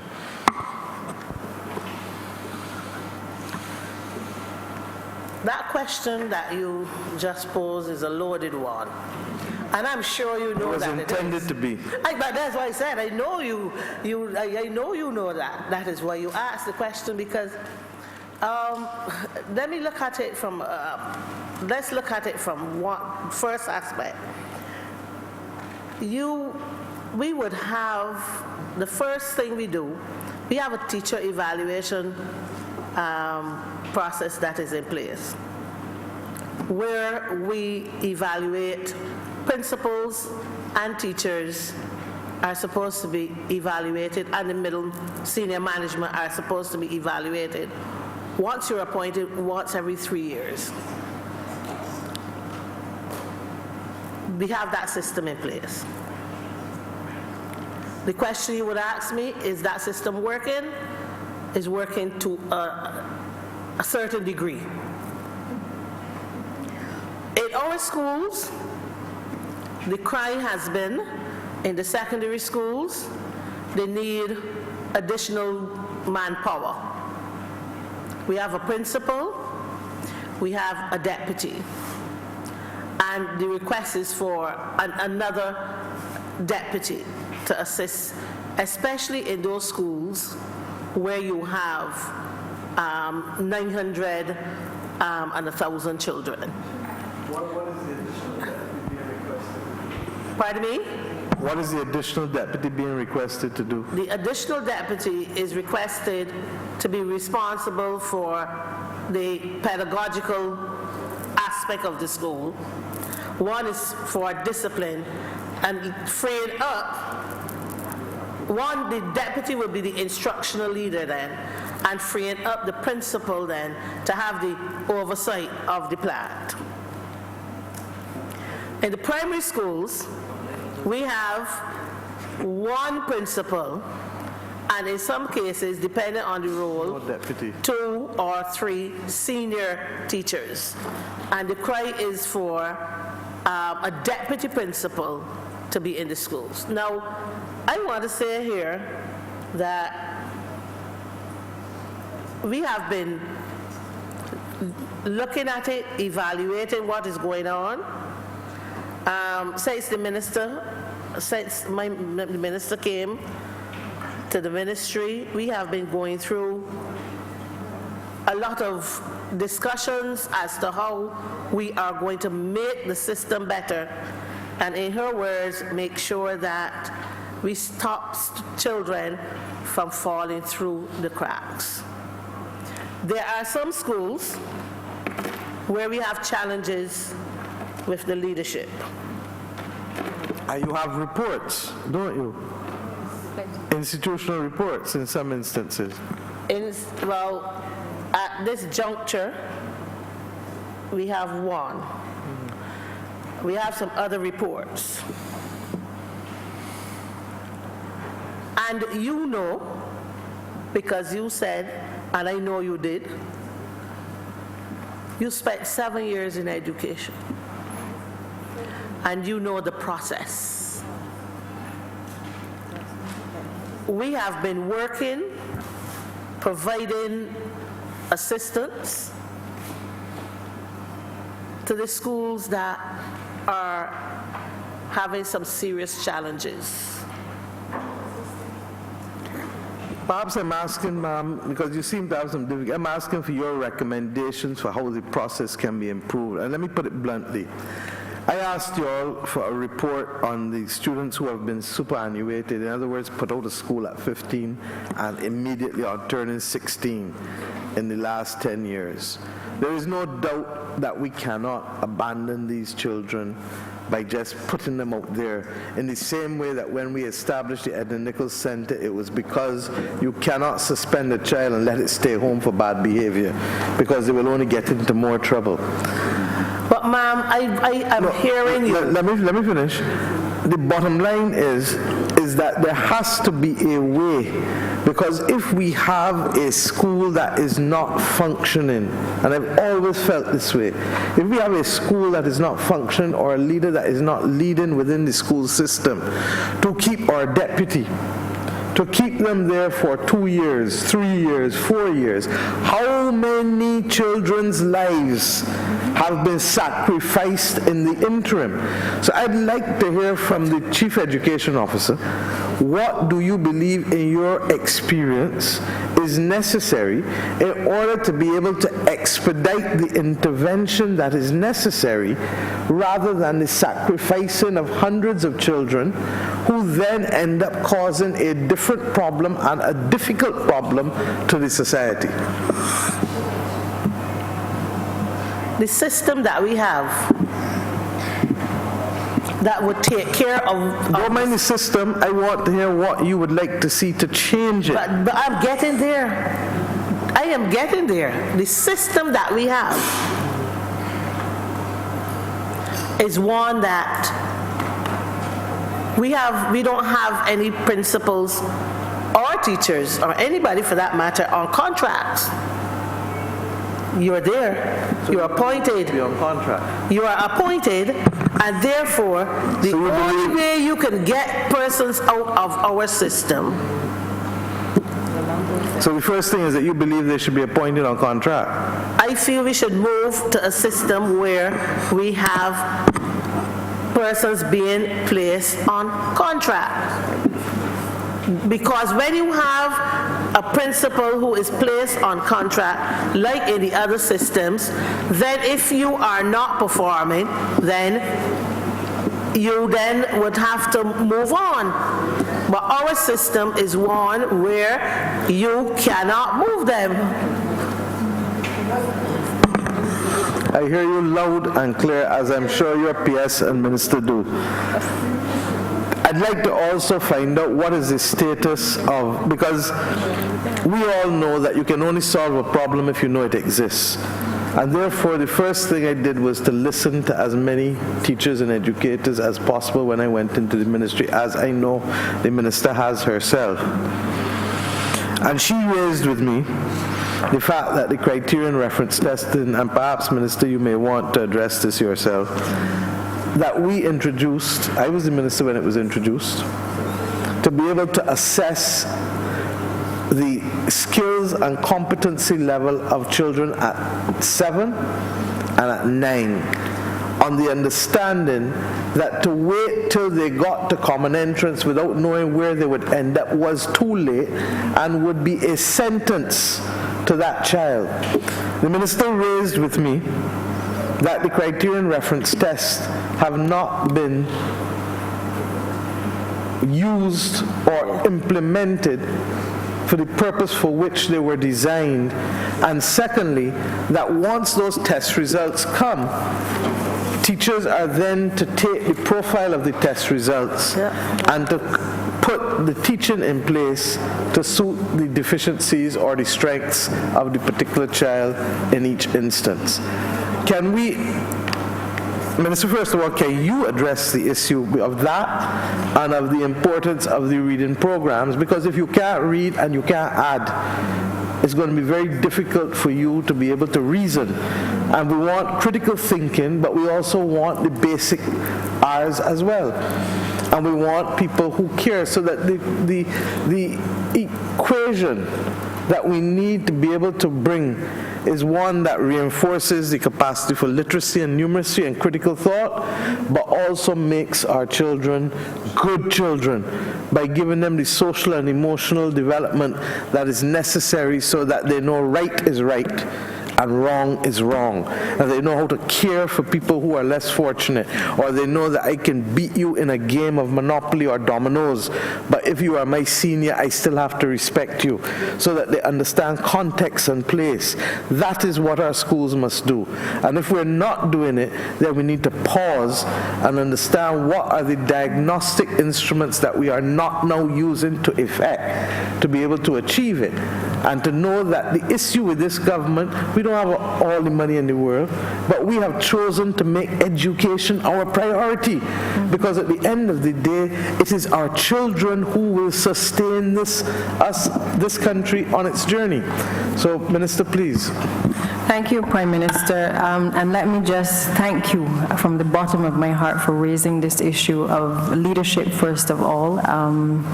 It is something that the Chief Education Officer and certainly the Permanent Secretary and yourself are well aware that has engaged my attention from the time I have come to office. I speak very candid. I must say at the outset, there are good principles in the system, but there are also bad principles. You're sure that there are good politicians and bad ones? I'm getting there. There are good teachers and there are bad teachers. There are good students and there are bad students. And along the way, yes, there are good ministers and bad ministers. And I want to say that... Politicians. I was helping you. But I want to say that I share the same view that we are doing ourselves an injustice, first of all, if we do not correct the deficiencies at the level of leadership. And again, I just want to endorse what you said, that we saw a decade of challenges in leadership at the highest level in this country. And again, I am seeing it manifesting itself at the level of the principles of institutions. And I believe that the application of the criterion reference tests and its importance is really something which principals and leadership of institutions should be insisting is done by teachers. The fact that it was introduced when certainly you were the minister and so much time has passed and we still haven't gotten it right speaks volumes. And I believe that the leadership of the institutions, if they care about the children, then they should understand the importance of these tests and not only test them, but also to be able, as I said earlier, to follow through in making sure that the individual plans for these students are also effective. If I may, as you're on the point of testing, through you, Madam Chair, we also introduced, and we became the first country in the hemisphere to do so, tests for hearing, speech, and sight, Yes, correct. which I'm now told for children at the ages of 3 and 5. So that you had those tests for hearing, speech, and sight at 3 and 5, and you had the criterion reference tests at 7 and 9, and we went the first step towards moving away from the common entrance with flexible transfer. I'm told that the hearing, speech, and sight tests have been abandoned. Is that true? I believe, ma'am, I'm not hearing anything being referenced to it at this point in time in the ministry. Again, even in relation to the diagnostic testing, the increase in the psychologists, those are all things, ma'am, that have been plaguing the system and that present challenges which I believe are manifesting themselves in our society today. As well as the abandonment of the reading program and the other things that are necessary, as I said, to be conducive to good leadership. And in fairness, some of it didn't only happen in the last few years. So we have to be very, very dispassionate about how we go about now trying to pick back up the progress that we've lost and to literally keep the country on a straight and narrow path towards resuscitating our educational system. I just only want to say to the ministry and to the officials, you have this government's full support in being able to make the transition and the transformation. But we will hold you accountable, because what we will not do, and I know it, and Minister, regrettably, sometimes you have also, you will find that you are going to, as you have been doing, regrettably to continue to intervene, because it cannot be acceptable to put children out on the street at 15 and 16 years old without them having completed anything. If they are given trouble, then we have to find a mechanism to be able to deal with them in an appropriate manner. And the truth is that the Edna Nichols School was always only the first step. The government needs a full-time institution that will take those who need to come into residential care for a period of time. But we have now to prepare the paper in the same way that the equivalents to Alma Paris which have gone have also to be done, so that you have dedicated care and attention and leadership in small numbers for those who need it because they have performed at the lower levels of the common entrance. Although I hope you will start that conversation with the country very shortly. Yes, you missed the earlier discussion, but I have given reference to that, and that hopefully by this time next year we will be in a position to state a clear position in the way forward in relation to the common entrance exam. Honourable Member for Christchurch East. Thank you very much, Madam Chair. This is directly to the Minister. Minister, I believe it was in 2012 or 2013 that the government at the time would have entered a contract for a new school meal center. I would like to know what is the position with the school meal center. I believe it was in 6 roads. What is the position with it? Has it been finished? Where is it? Thank you, Minister. Let me just say, again, on coming to office, I was very excited about this new school meal center, which I had heard so much about by the previous administration. I saw it as an opportunity to retrain a number of the school meals workers with the new technology that I was made to understand would be utilized by the institution. It then came to my attention that the project had not been completed.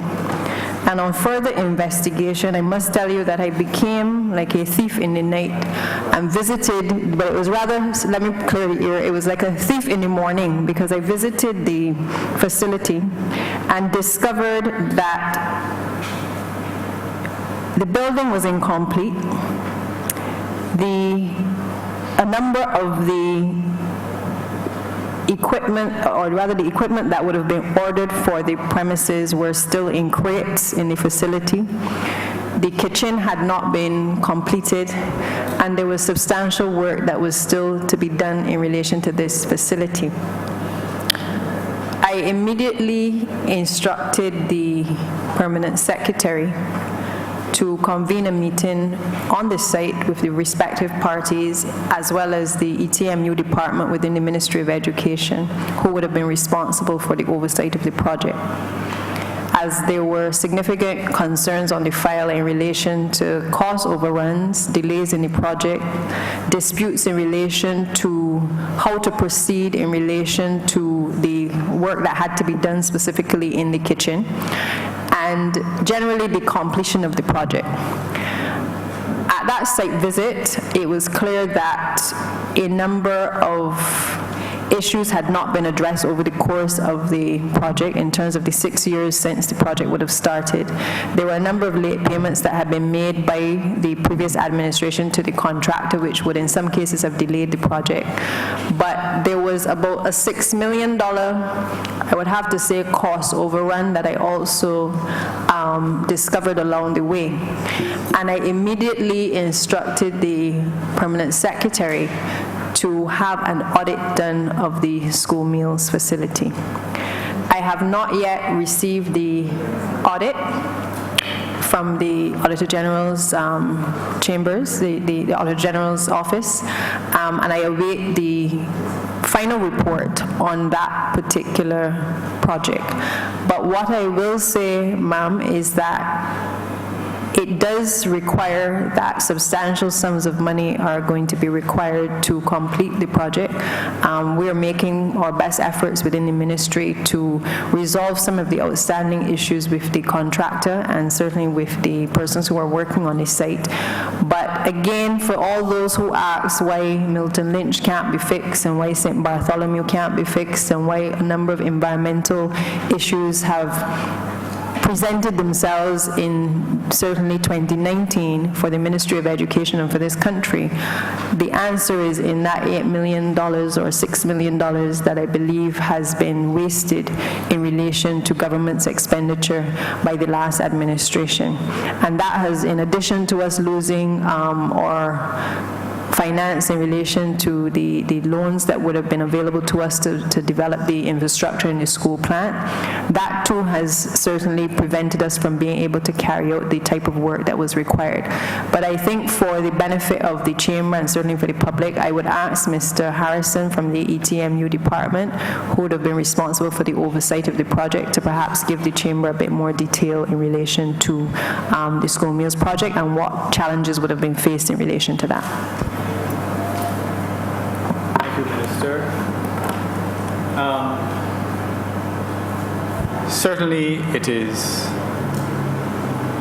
regrettable to note that a project of this magnitude has not come to completion and the country has not had the benefit of its operation at this point. The matter of progress of the project to a great extent hinged on the adequate payment to a great extent to the contractor over the period, delays related to release of funds and payments to the contractor featured in the ongoing movement to a situation where we did not see a clear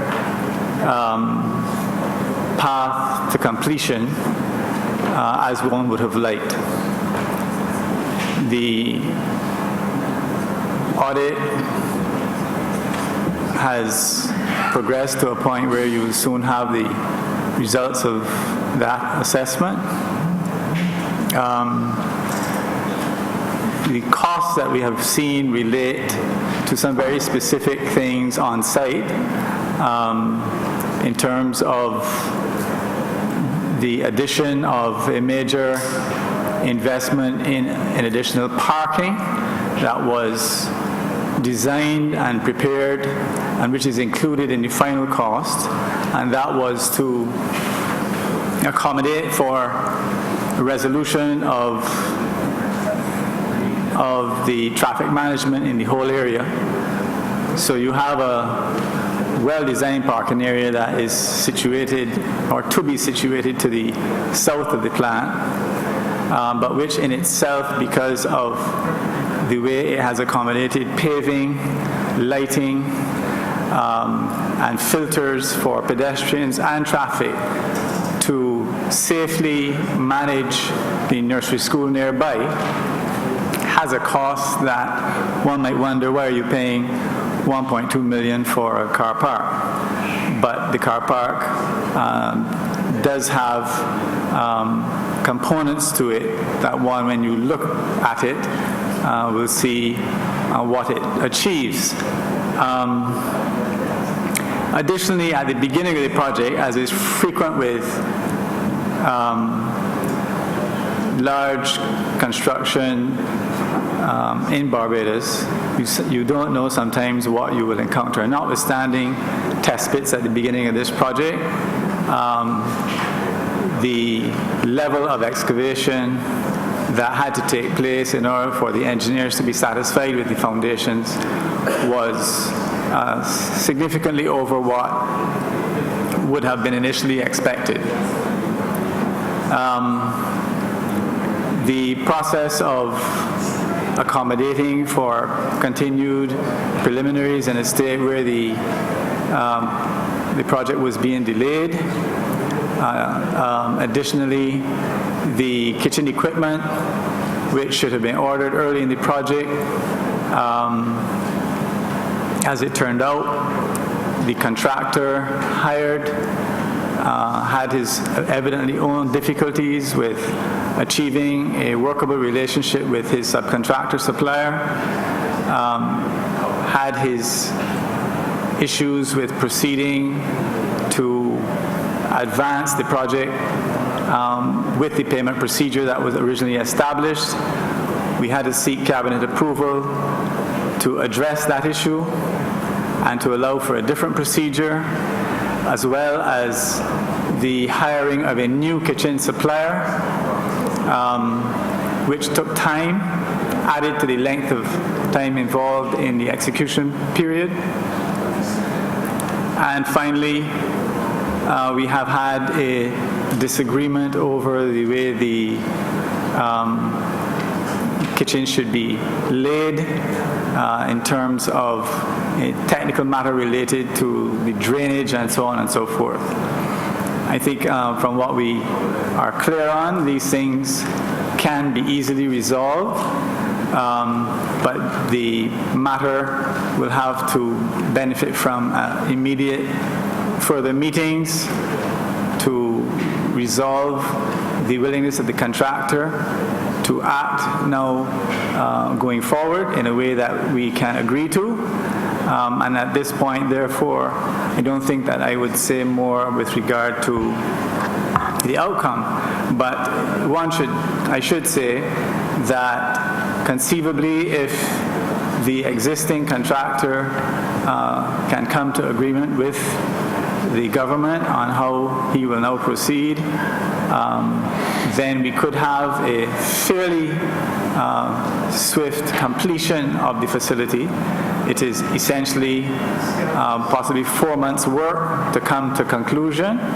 If that is not achieved and there is not an agreement, then it may be a little longer for a process that includes a different agreement with someone else to complete the project.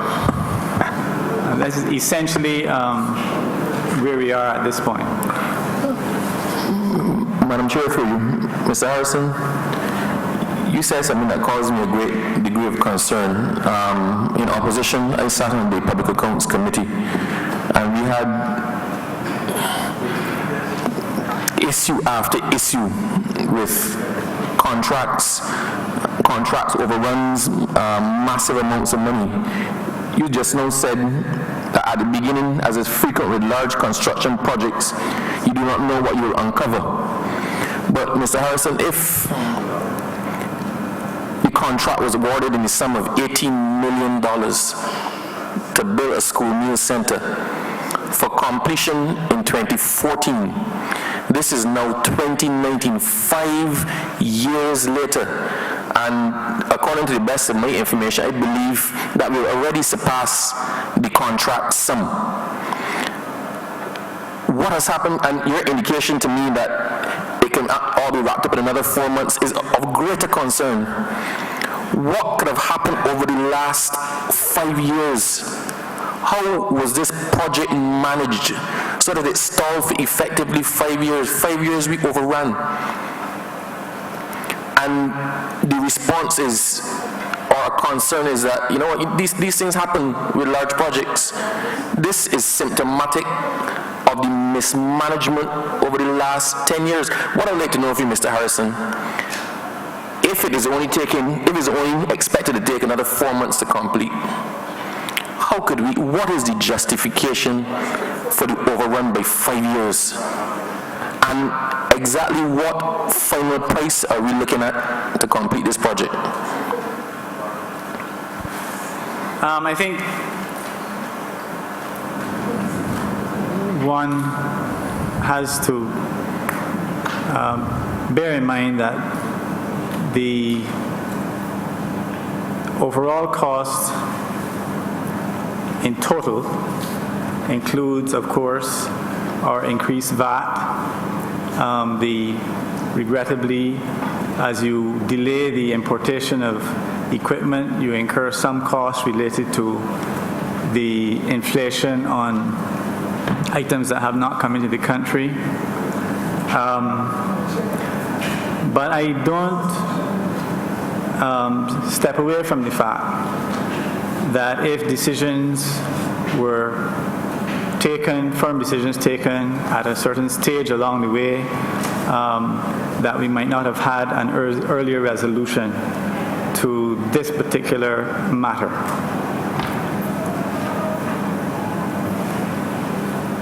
Sorry, Mr. Harrison. My question was, well, the last question was, what is the expected completion cost? Let's start with that one. What's the expected completion cost now from the $18 million contract price to be completed in 2014? For completion 4 months from today's date, what is the expected final cost of this contract? The amount is just over 90.9 million was the original, the actual original contract sum. And the final contract sum is expected to be just over 25 million. That is approximately 5 million different. Of course, that is VAT inclusive.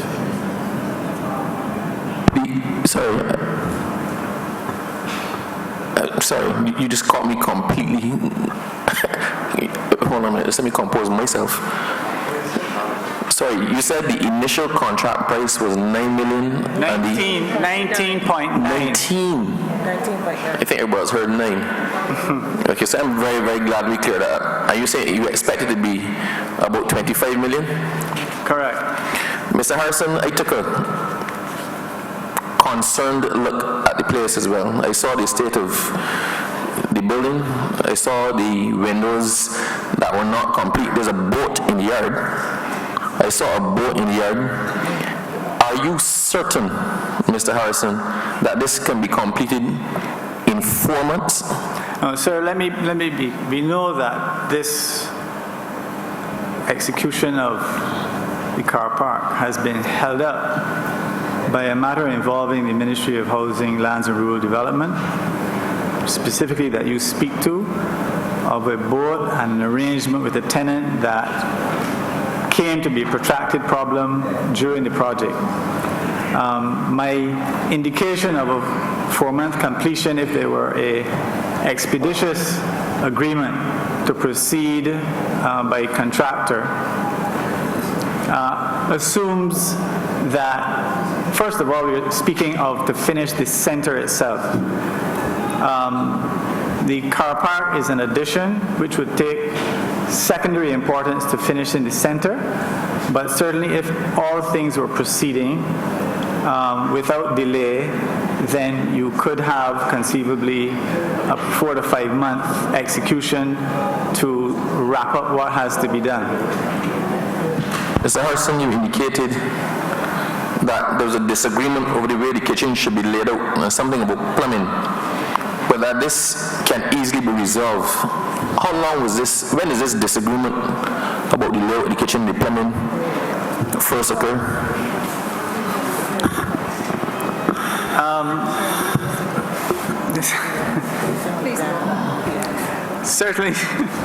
Certainly, as the minister's reminded me, this came before she was in office.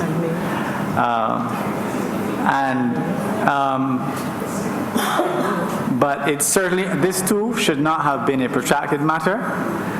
And even at this point, based on the advice of the consultants, as originally given, this was a factor which came about, I believe, in the middle maybe of 2016, and really has stymied things unnecessarily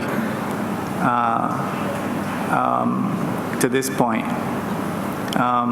But I should say that the contractor has chosen not to proceed with the work that was clearly possible on the site.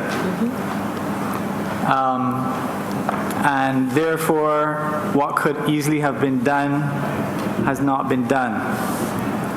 The entire project would be at an end at this point. The matter of drainage in the kitchen really is not an issue that should have continued or should have caused this, certainly caused this level of delay. So I think when we sit together with the minister and our consultants, the clear path will be made very quickly. But that is what is necessary to bring this to a head and to have this project complete. Final question. Final question, Mr. Harrison. Mr. Harrison, if the disagreement over the kitchen started in 2016, and this is a relatively easy matter to fix, and it is now 2019, some 3 years later, I am very, very concerned about the management of this project and the ability to get the things that need to be done.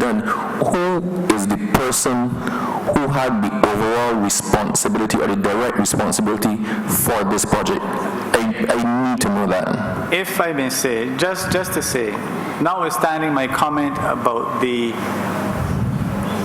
relative ease with which that particular issue might have been resolved, that issue was a symptom of the larger, shall we say, disagreements between the contractor and ourselves as represented through our consultants.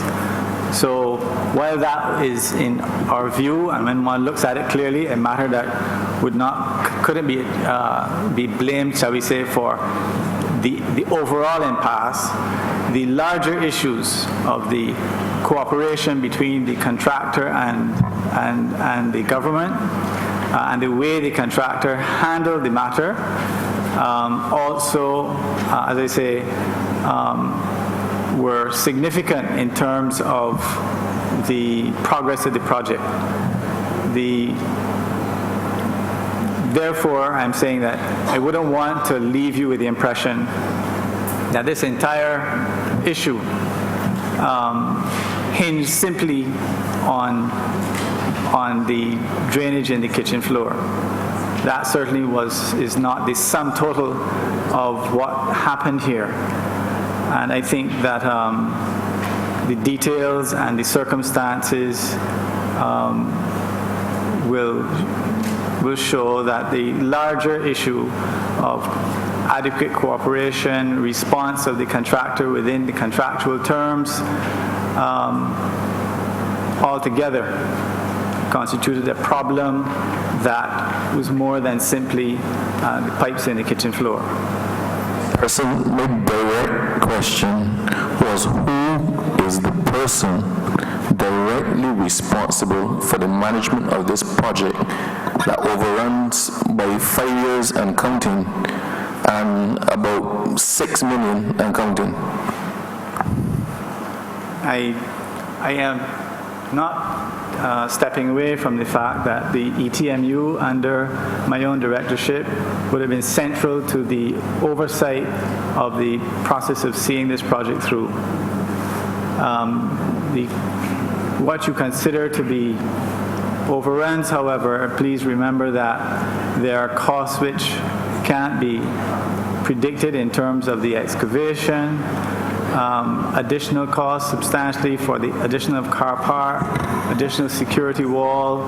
There are other items that when you see the details, you will see that you're paying for things that you're getting, but at the same time you are incurring costs related to additional preliminaries due to slow payment of the contractor due to the financial circumstances of the government over some period, and all of that contributed significantly to the willingness of the contractor to respond and to proceed to diligently execute, notwithstanding that at times there was no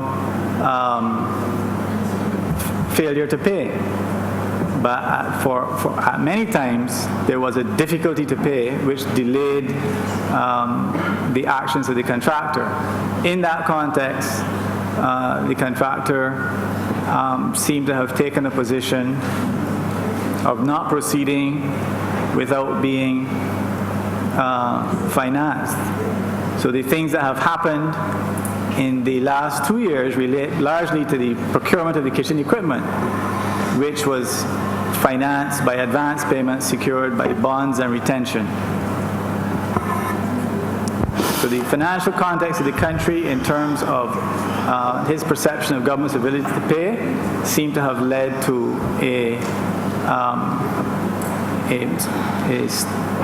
his actions to simply advance what he was going to receive funds for only, virtually in advance. So we have seen the gradual importation of equipment. We are now near the end of that importation process, but this has been achieved largely through the arranged and contracted advance payments to the contractor. Madam Chair, having exhausted my questions, I will give way, reformulate the question to get an answer, and come back again. I don't know that the answer will change. Let's move on finally to the final question to the Honourable Minister for St. Michael West Central before the wrap-up. Northwest. Sorry. Thank you, Madam Chair. First, let me congratulate the Minister of Education for a good job so far. Well, the Prime Minister, I don't know if she saw my first question, or if it's a case that great minds think alike, but I can speak of one primary school within my constituency where there is a principal that teachers have been complaining, 1, 2, parents also, 3. Most of the good teachers at this particular school have already been transferred to other schools. I overheard the Minister of the Chief Education Officer, she stated earlier that there is a system in place to address these issues. But what I want to know is if the ministry or the Chief Education Officer also monitor the high levels of transfers coming from teachers at certain primary schools, 1. Secondly, there are 3 primary schools within my constituency: Eagle Hall Primary, Deacon's Primary, and St. Stephen's Primary. And out of the 3, Eagle Hall suffer severe neglect under the last administration. And Mr. Harrison, I guess I assume that you are the gentleman I spoke to a few days ago, right? And Mr. Harrison could give a full report of Eagle Hall Primary School. It needs urgent attention, along with Deacon's Primary, right? One of the other issues is the fact that there are children living in certain catchment areas within these schools, and they are overlooked, and children living outside the catchment areas are accepted at some of these schools, and this is a problem that I need addressed by the ministry. Thank you.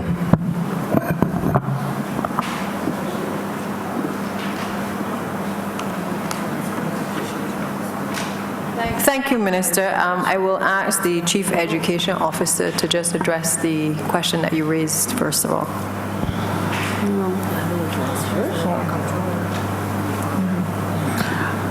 I am not aware of, you mentioned 3 schools that are in your constituency, and I'm not aware of a high level of requests for transfers from any of those schools. One school out of the 3. She's not aware. Ask and answer. Okay. All right. I would send the information in writing. Much appreciated. I think just for clarity, Minister, I believe what you are actually trying to ascertain is whether you're saying that the teachers are asking for transfers, or you think that they're being transferred out? Well, they are transferred already, right? But my question to that was if the ministry monitor the high level of transfers coming from certain primary schools in terms of teachers requesting transfers from one school, in some cases to avoid the torment from some principals.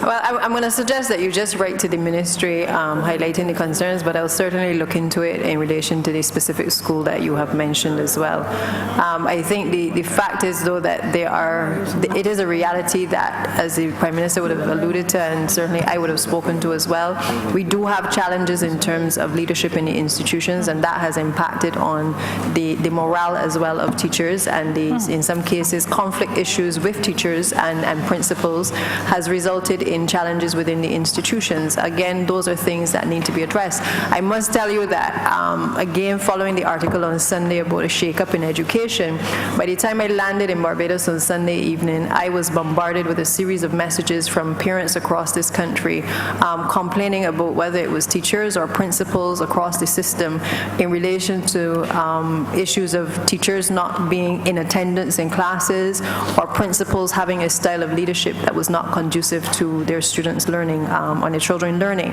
And so this is obviously a serious problem the ministry has to address from the hierarchy of the institutions, either by equipping them with the skills to be able to do it and to look at our selection process of principals, because I believe you transition very quickly from sometimes managing a small environment to a very large environment, and you may not be equipped. Just as many of us are new to ministries, equally I think we have to accept that there's still some on-the-job training that needs to happen in relation to some of our administrators and our educators as well.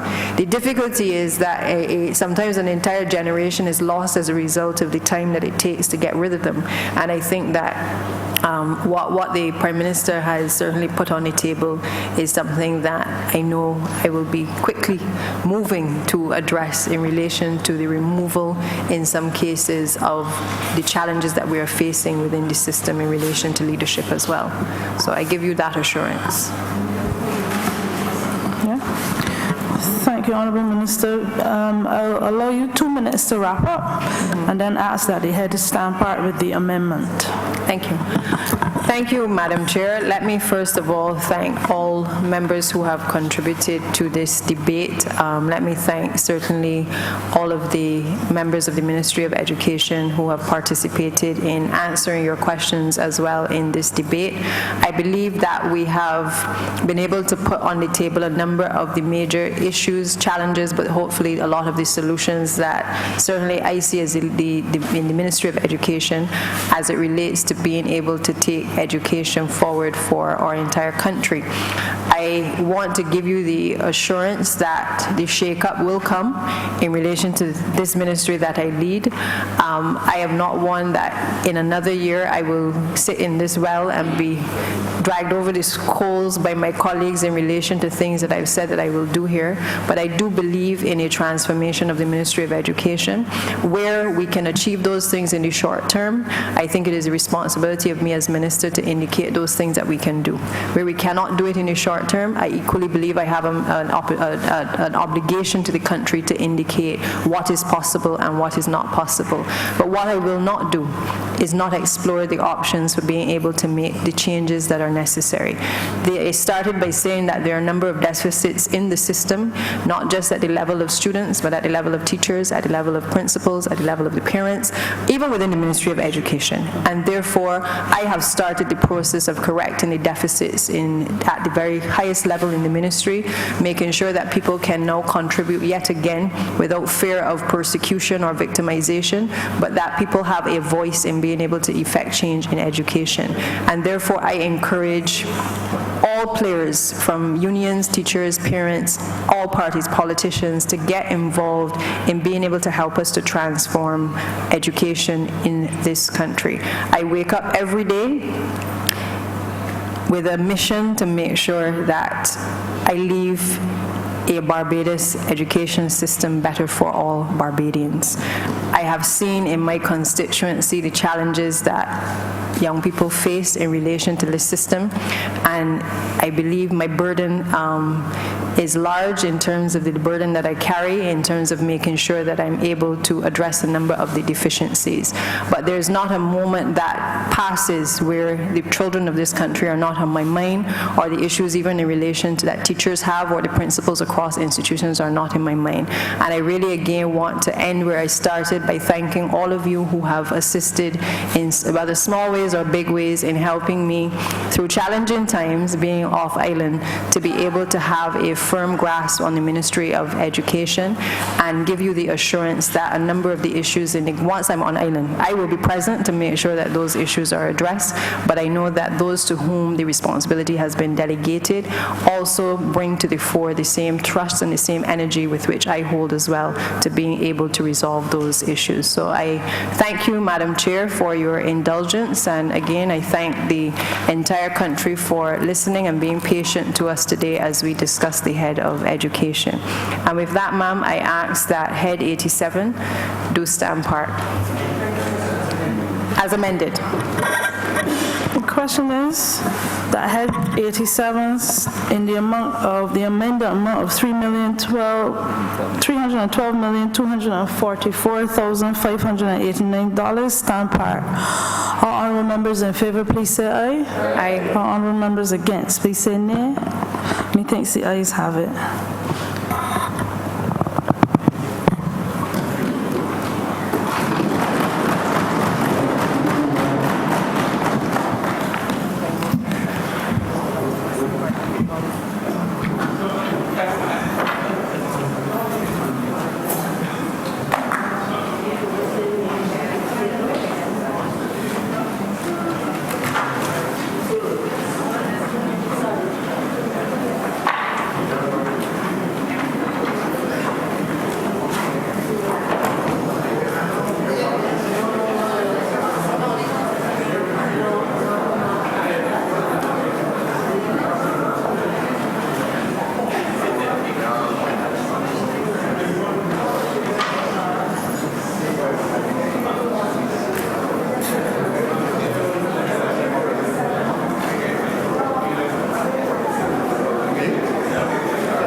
2023, Ministry of Agriculture and Food Security in the amount of $44,670,534.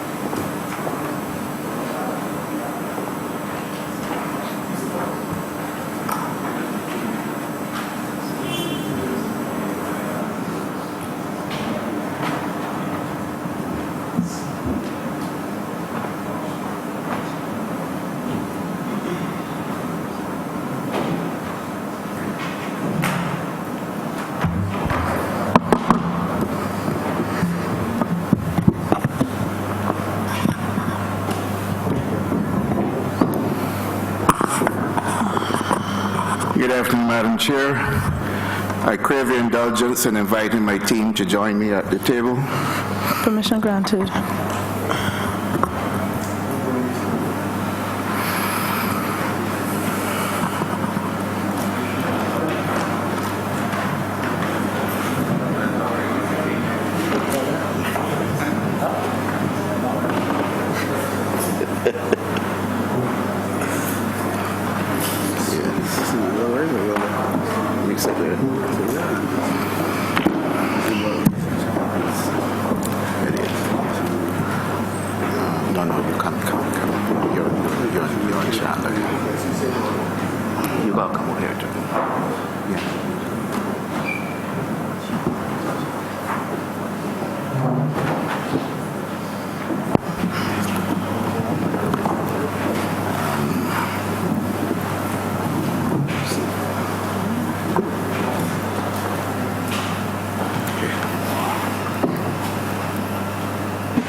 Honorable Minister, we invite you to begin with your opening remarks and ask that the head stand part.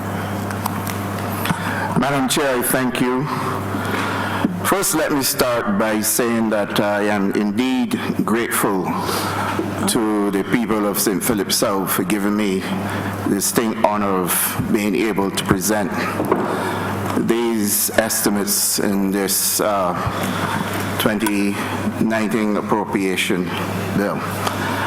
Madam Chair, the ministry with which I have been given the honor of heading is a ministry which over the last decade had experienced declines and which would not have met national obligation of contributing significantly to GDP. There are some significant changes that would have taken place in agriculture over the years. Agriculture, though deemed previously to be a ministry of the Cinderella type, has now taken a new place on national stage as far as transformation of the Barbados economy is concerned. However, I do note that we grapple with a number of changes that we must address front on as we seek to use agriculture as a ministry to bring about economic change and deliverables within Barbados. When I speak of challenges, Madam Chair, I speak to climate change. And I urge every Barbadian to take seriously the issues of climate change and events that may occur with regard to climate change. We know that we have been seeing systems coming across the Caribbean that were frequently of extremely strong winds and tornadoes. And we also know that we have seen systems within a seismic reality that are certainly of concern to the people of the region, or ought to be. What we are confronted by, Madam Chair, is a whole issue of transportation and how we would respond in a very catastrophic climate event. A climate event that forces us not to be able to access food from any part of the region or indeed beyond. And this, Madam Chair, presents a severe challenge for us. My ministry has been referred to and called the Ministry of Agriculture and Food Security. I take and draw to your attention the issue of food security. We must respond to food security if we are going to be able to respond to what climate change presents to us. In our estimates, we are asked to manage a budget where we are supposed to deliver a number of projects for this year that would put us, one, in a position where we can manage food security, two, present training for a number of Barbadians who can be empowered, three, transition our sugarcane industry into a full value chain industry, four, create for Barbados an agroforestry project within the Scotland district that gives Barbadians a chance, but at the same time, give the Scotland district some control and some new projects where we plant fruit trees and trees within the Scotland district. We are also in a position where we seek to transition cotton as a valuable crop so that we can then take full advantage of the total value chain rather than produce cotton in bulk for export. Madam Chair, we are also in the process of developing a medicinal cannabis industry that takes advantage of a full value chain rather than go the traditional route of a sugarcane industry where we create it in bulk and export it without taking full advantage of the value chain potential. A medicinal cannabis industry that will be built on four fundamental pillars: research and development, the issue of licenses for domiciling companies in Barbados, training and certification, and a new form of tourism through the delivery of rehabilitative services.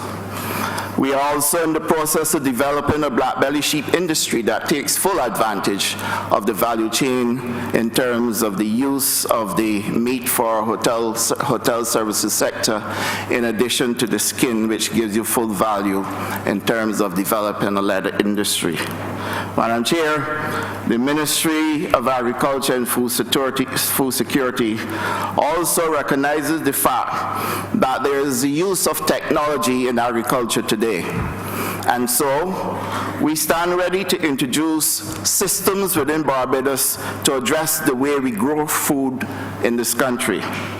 One, we have options to use hydroponics as a means of growing crops, and there are several types of crops that we import into Barbados. As a matter of fact, I cannot now think of any that we can't grow within the controlled environment.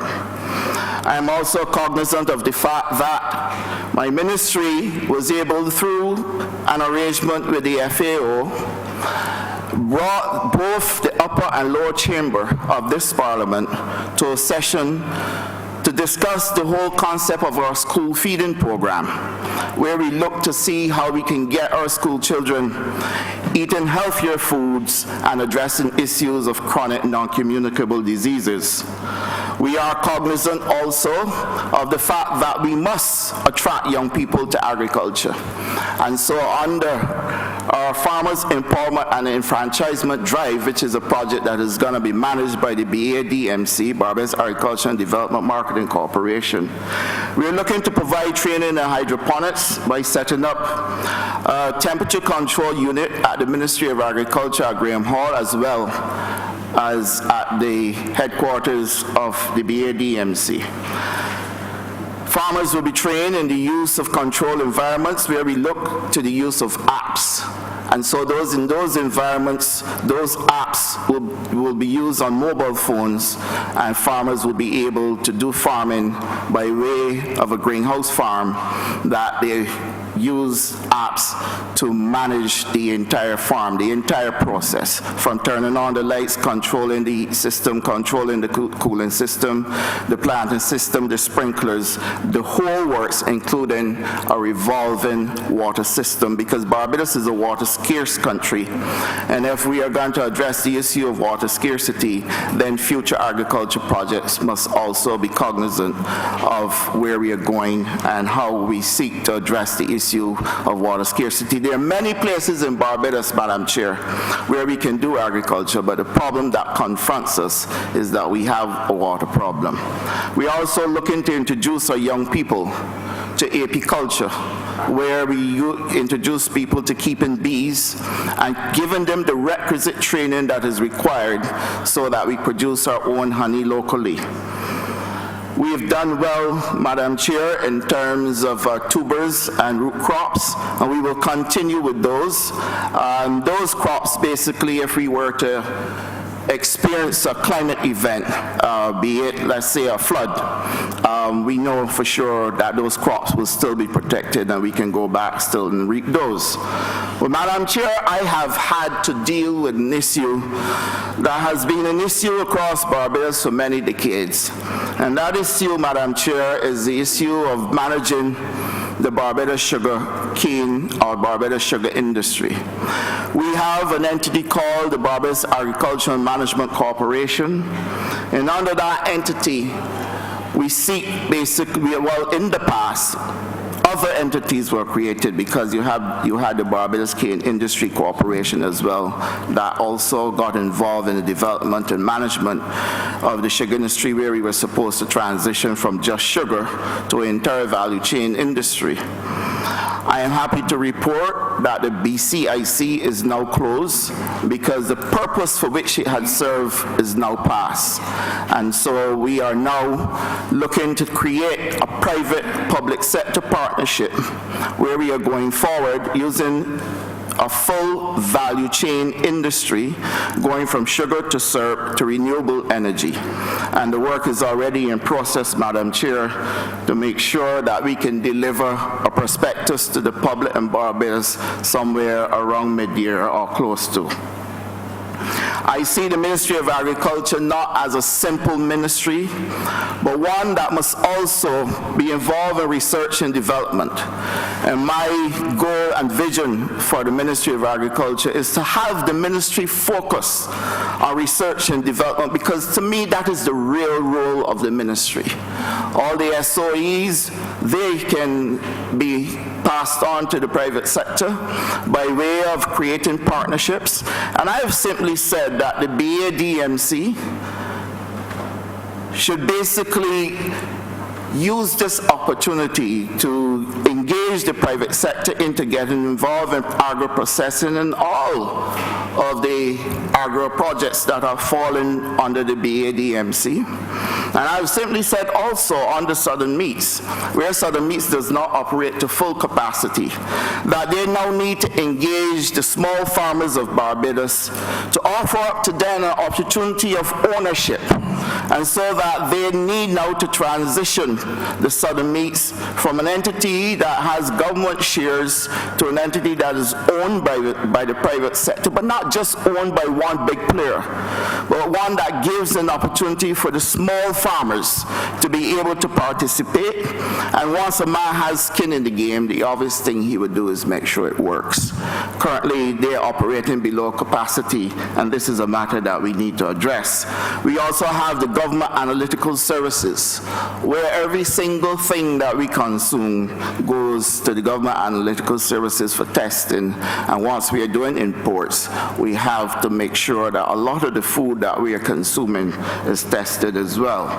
We have the veterinary services. Our veterinary services have gone through changes during the retrenchment program, and a lot of the services that they offer are currently also being outsourced to the private sector. but we must hold firm with a number of issues that will confront the country, and therefore the Veterinary Services Unit is very critical to Barbados and to what we are doing and going forward.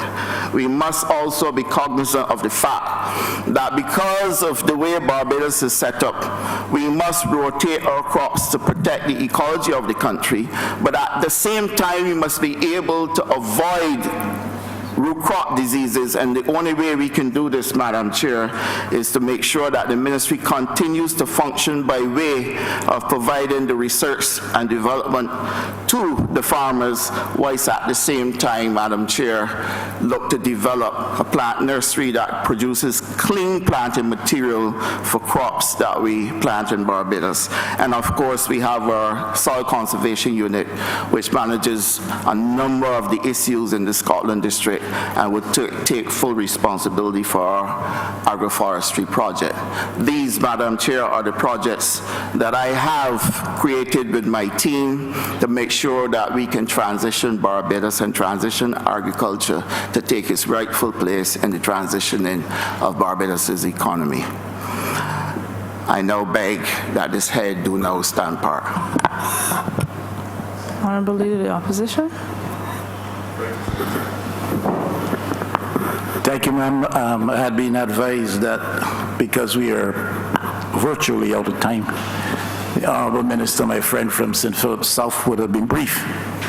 And therefore, I had been asked to be brief. And I will take my cue from the Honorable Minister who last spoke. I had about 13 areas of interest here that I wanted to raise with my honorable friend. You can.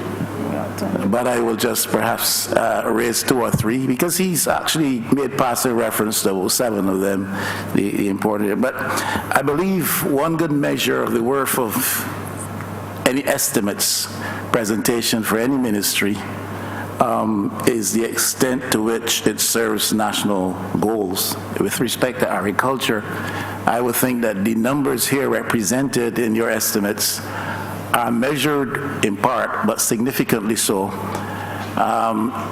with reference to the extent to which it helps us to reduce our food import bill. If agriculture is not helping us to reduce our high import bill, then it is not serving in that respect our national aims. A second question or point I would like to raise is this. As represented in these numbers, what efforts are being made to reduce the cost of production here in Barbados, agriculture production here in Barbados, especially in a context where we've had increases with reference to water rates, energy rates? I really like to hear how the minister feels about that. I heard his passing reference to the water scarcity situation. But impacting agriculture, of course, is the increased cost of water rates and energy rates. And what do the numbers here therefore suggest to us as to what initiatives will be undertaken to reduce local production costs? I also would like to hear what the numbers say with reference to the opportunity platforms being created for investment, especially investment in non-field agriculture. I think that significantly should constitute part of the goal of government in creating new entrepreneurs or new entrepreneurial class in Barbados. I probably will stop with those 3. I understand we have just over half an hour perhaps, and I will stop there and give the opportunity to others to raise some questions.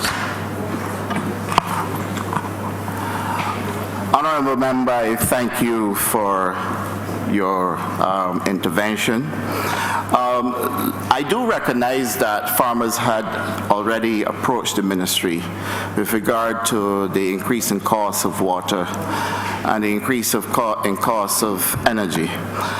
But let me state for the records that the Prime Minister has already mentioned in her mini-budget that we would do a complete review of the total costs, and if it is that something can be done to address the situation, we would do that at a later stage.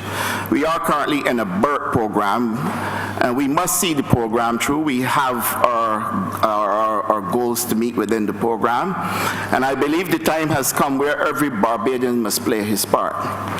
My ministry has always been on the front foot and providing many incentives to the farmers of Barbados. We have provided incentives for many of the inputs that go into farming. A lot of the equipment that is used, the ministry has been providing support and incentives for. I have taken a position, I have said to farmers that I have already spoken to, this is not a simple exercise. It certainly is not an exercise where you can come to me with a water bill and say, yes, my water has increased, but you do not at the same time do the financial or the quantitative analysis to show me overall what is the burden of the increase. Because I certainly do understand that the inputs that you get in terms of cost recovery and in terms of the incentives that are given through the ministry must come from somewhere. And so there must be a balancing act in all this. And why I do, every time I talk to the farmers, I empathize with the situation. We must do the proper quantitative analysis to find out what is the true cost. To my mind, it cannot just be a case of isolating one variable and come to a conclusion. In terms of what we can do going forward in a water-scarce country, there are a number of options that are available to us, and I alluded to them in terms of technology in agriculture, and this has been a discussion for quite some time. As a matter of fact, Madam Chair, I'm happy to report to you that all the conversations that I've heard since I became Minister of Agriculture and Food Security are centered around the use of technology in agriculture. And that a lot of the people that I've spoken to and those who have approached me are young people who have a passion for agriculture, but they simply do not want to go the traditional route. And that's the reason why we're looking to projects like hydroponic projects, projects like aquaculture as well.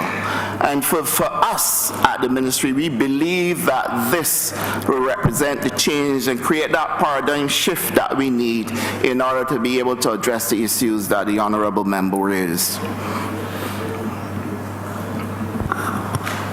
We begin with the honorable member for St. Peter.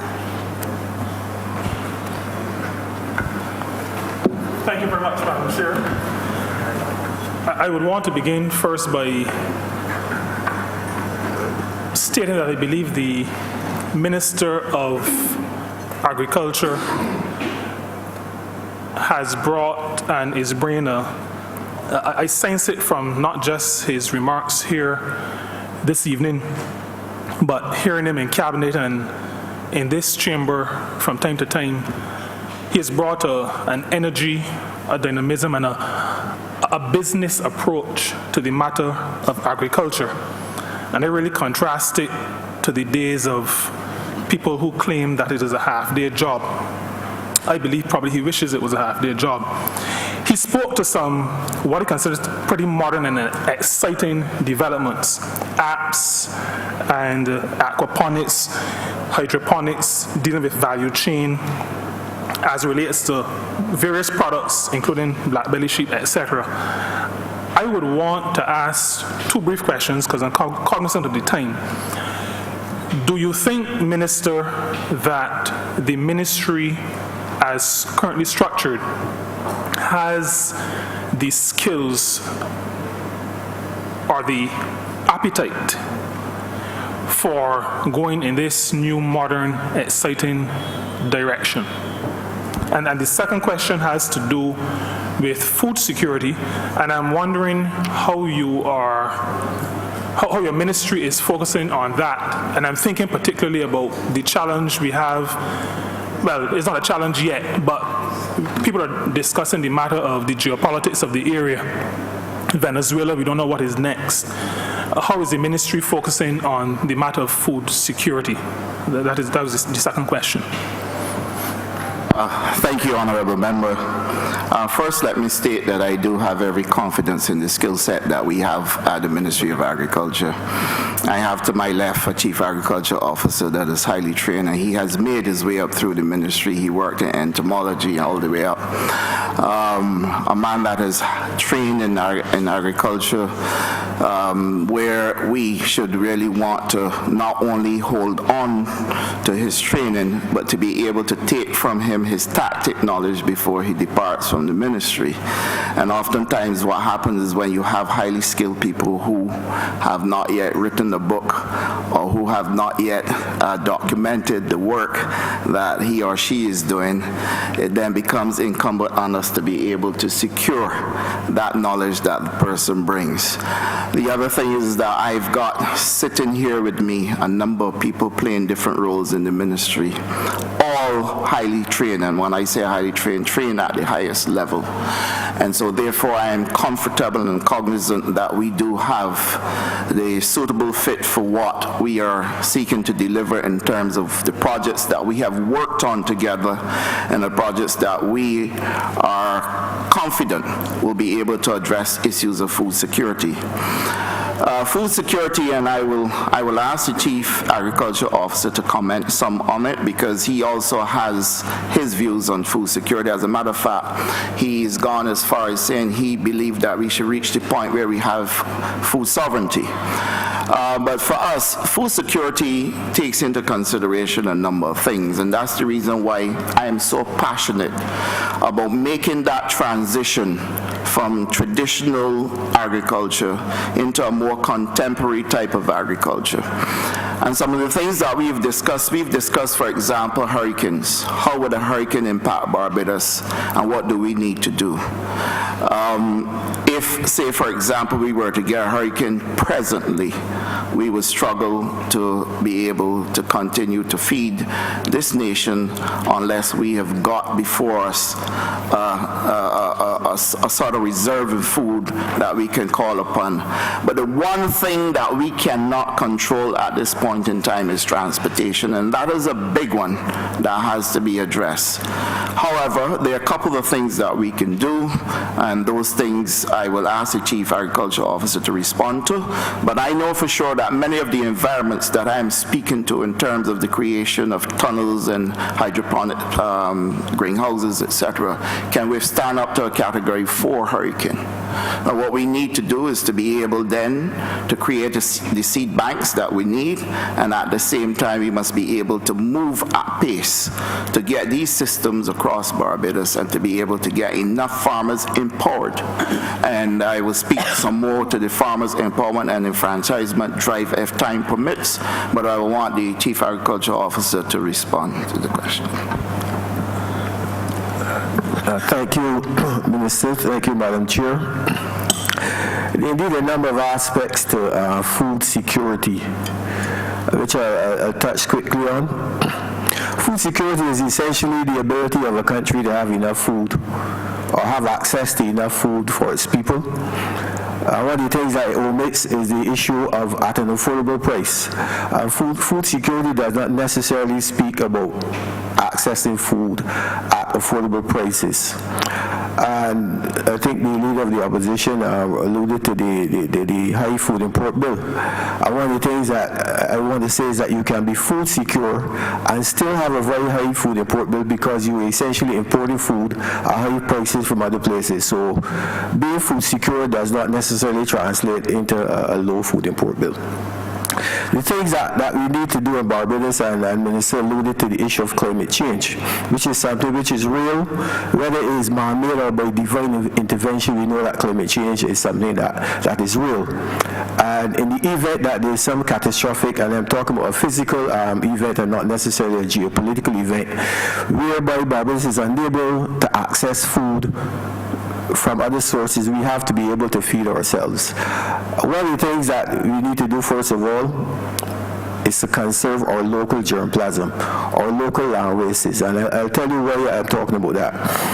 Because we have to be able, in the event that there's a catastrophic occurrence, that we can plant our lands back again. What happened in Dominica, I think last year, is where they had nothing to plant. Grenada also had a similar example where Grenada had no food to plant, and Barbados actually sent them a shipment of yams for planting, which they proceeded to consume. So what we want to do is to have a conservation bank of our local land races, which is be our local pigeon peas, our local cucumbers, our local tomatoes, which we are in the process of storing at Graham Hall in the germplasm bank. And this is being set aside for planting after the event. The other thing we want to do, and I think Minister alluded to that again, is that root crops are fairly resilient. And in the event, even if you have a severe flooding event, a couple of days after, you can still go to the field and harvest sweet potatoes, or harvest yams, or harvest cassava, or harvest edibles. So one of the things we want to focus on, especially in the feed program, and all these things are tied together, is the issue of root crops, which have the ability to stay in the soil and still be edible after a fairly heavy deluge of rain or whatever event takes place. The other issues related to food security is that, from my perspective, is I want to encourage all Barbadians who have access to the smallest piece of land to plant around your own homes. And I refer to it as the Barbados Food Planting Initiative, where we are encouraging Barbadians to plant up around your own homes. I know this leads me on to the issue of food sovereignty, which Minister alluded to. Yes, the ministry is called the Ministry of Agriculture and Food Security, but food sovereignty goes beyond food security. It speaks to the issue of being in charge of the food that you consume, how it is grown, how it is processed, what it is sprayed with. Is it culturally relevant to us? So these are the things that we're speaking about. It also speaks to the health issue. Food sovereignty addresses the issue of health, and we know in Barbados we have quite a number of people who are suffering from so-called chronic non-communicable diseases. And food sovereignty speaks to that issue in that it ensures that people utilize foods which are healthy and which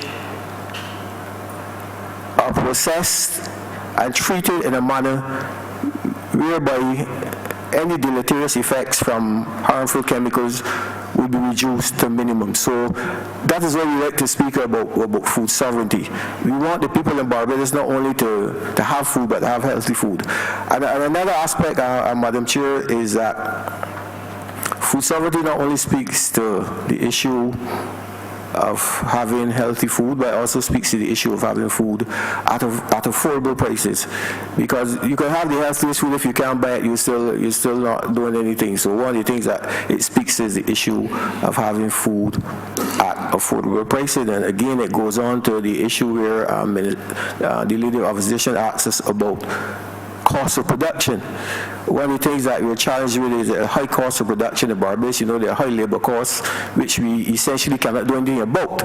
But there are measures that we can put in place, like technology, which will allow us to reduce the cost of producing a crop. For example, to control weeds, we can put in something called weed blocks, so thereby we don't have to buy herbicides to spray on the fields. We have the weeds under control.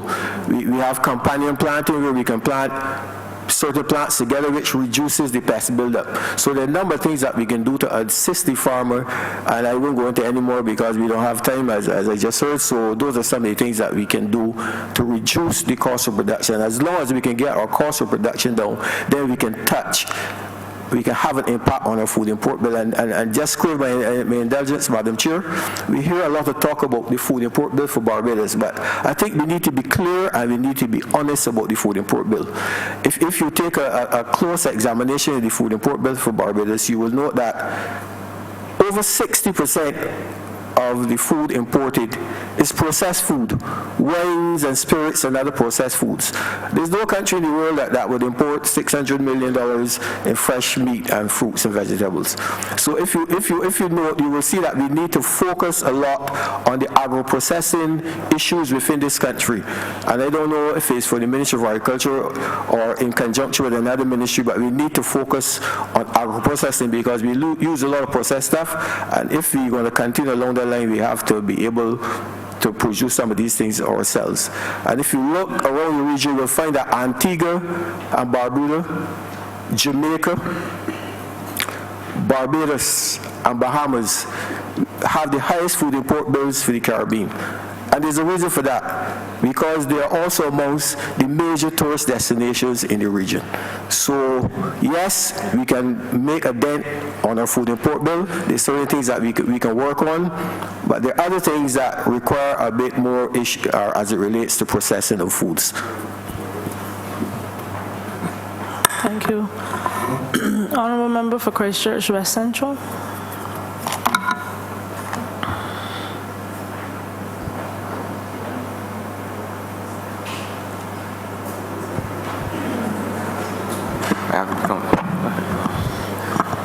Thank you, Madam Chair. I want to thank the Minister and his team for his detailed presentation. And I want to beg the indulgence of certainly the constituency of Christchurch West Central when I ask this question, because I'm taking the question straight to rural Barbados, more specifically the Scotland district. And I have more than a passing interest in rural the rural constituency. It's not a secret that my mother, and she's probably listening now, by the name of Jean Ford, and I'm speaking to her, of course, this evening, and through you, Madam Chair, the question, and she lives in the rustic village of Fruitful Hill, St. Joseph, and she would like me to say that to this honorable chamber. My question, though, Madam Chair, is that, and the concern for persons like herself, is that when there is a little rain, if I want to use the parlance, she may go to sleep in St. Joseph, and the next morning, because of land slippage, end up in St. Andrew, in King Yarden, more specifically. My question, and I heard the minister rightfully alluded to agroforestry.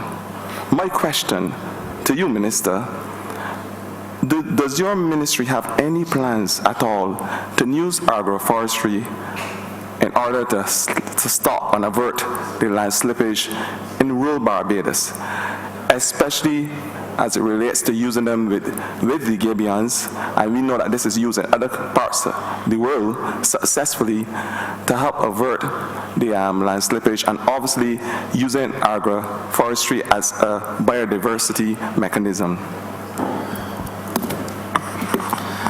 Thank you, Honourable Member, for the question. Agroforestry is one of the projects that we are currently working on, where we're going to go to the Scotland district and plant trees and fruit trees, things like legumes, etc. It is a project that I've already discussed as part of the Farmers Empowerment and Enfranchisement Drive, or what we refer to as the FEED program. And I've asked Mr. Thompson at the Soil Conservation Unit to make sure that this project is available on time for Vision 2020, the homecoming. And this is important because what we're doing, we've highlighted a number of fruits that will be critical to that whole Vision 2020, where people can consume locally grown fruits. The Barbadian cherry, which is well known all over the world, high in its vitamin C content. And then we're introducing soursop. Soursop as a fruit for its medicinal properties. And also, you know, Madam Chair, like you and I who grew up in the countryside, you can also use the soursop leaves as a repellent for mosquitoes, etc. But what I would do is ask Mr. Thompson to come forward and give you some more information on the agroforestry project that is being planned.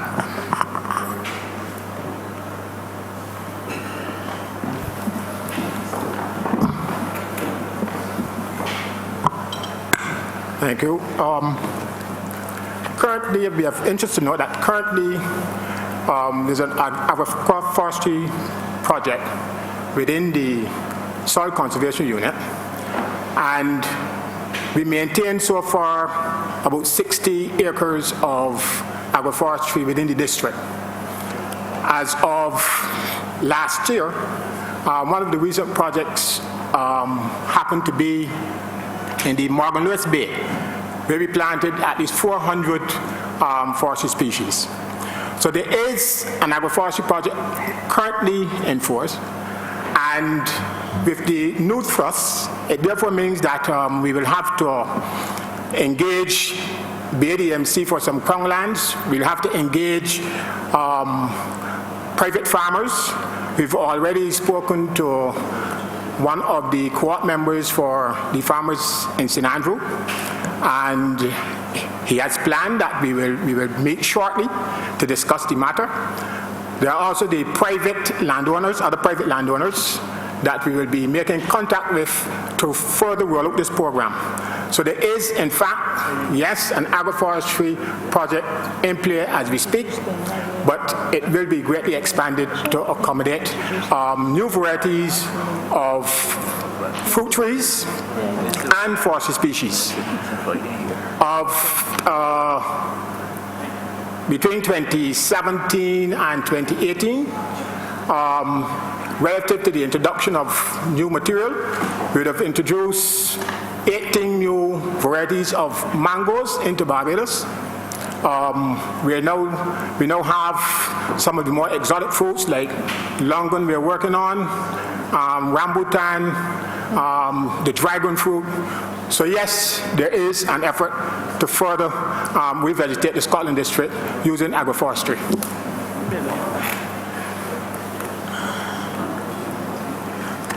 That might be a hint.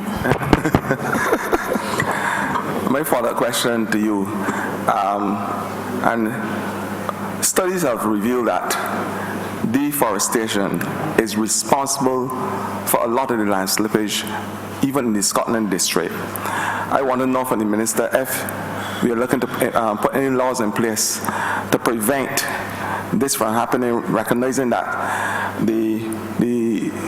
certainly the roots of the trees are responsible for keeping and maintaining the soil capacity. And we recognize also that the forest, in terms of the natural habitat of the forest and the ecosystems, the way how the water flow is augmented. Recognizing that, of course, how do you look to control deforestation, and if there are any plans in your ministry to put laws in place to stop this being done in a wanton way? A quick answer to that, Madam Chair, is that there is indeed legislation, the Scotland District Act, I think it's Cap 396, which speaks to all the issues that the member has just raised. And one of the things you recognize that over the years, efforts have always been made to use plant species to control soil erosion. And as I said, it is in the Act, and therefore it's something that is being pursued, has been pursued for many years. Thank you. Madam Chair, I would also like to add that I had a recent meeting with a board at the Scotland District, and between myself and the board members and Mr. Marshall, who's the engineer, we discussed the Scotland District Authority that was being looked at previously, and we're going over that information to look at how we can revise a lot of what was captured under the authority and see if we can make it relevant to today's existence as well. There's a lot of work that has been done in terms of work through the ministry, and a lot of that work is still left to be executed. And I had spoken to Mr. Marshall, and I've also spoken to Mr. Thompson about how we can revisit this work to see how the Ministry of Agriculture can work with the MTW to make sure that the Scotland District is taken care of, because we do recognize that there are a number of MPs who have constituencies within the district. And I've said very clearly that what we would do is invite all those MPs to come forward and discuss with us, so we have a full understanding of the issues in the Scotland District. And then we will be able to work across the ministries that we would need to work across to make sure that we address the issues that may arise. Thank you. Honorable Member for St. Lucie, I will kindly ask that you put all your questions together because we're strapped for time. Thank you, Madam Chair. I will just be as brief as possible. My question speaks directly to the revamping of the Spring Hall land lease project. This project has been going for some time, and there have been numerous complaints from persons in relation to availability of land. There's also a lot of land. That project is located at Friendship.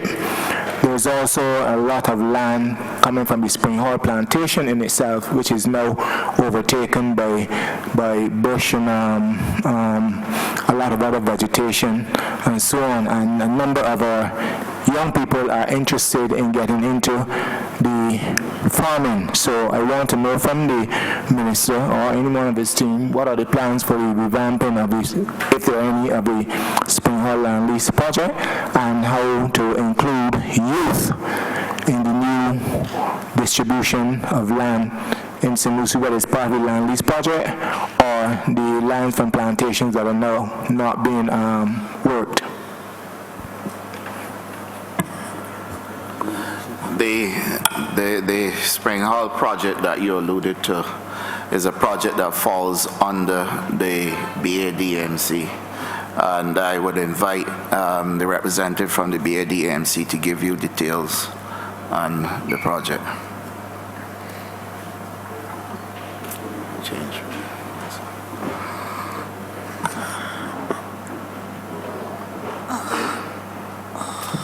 By the way, this is Dr. Andwele.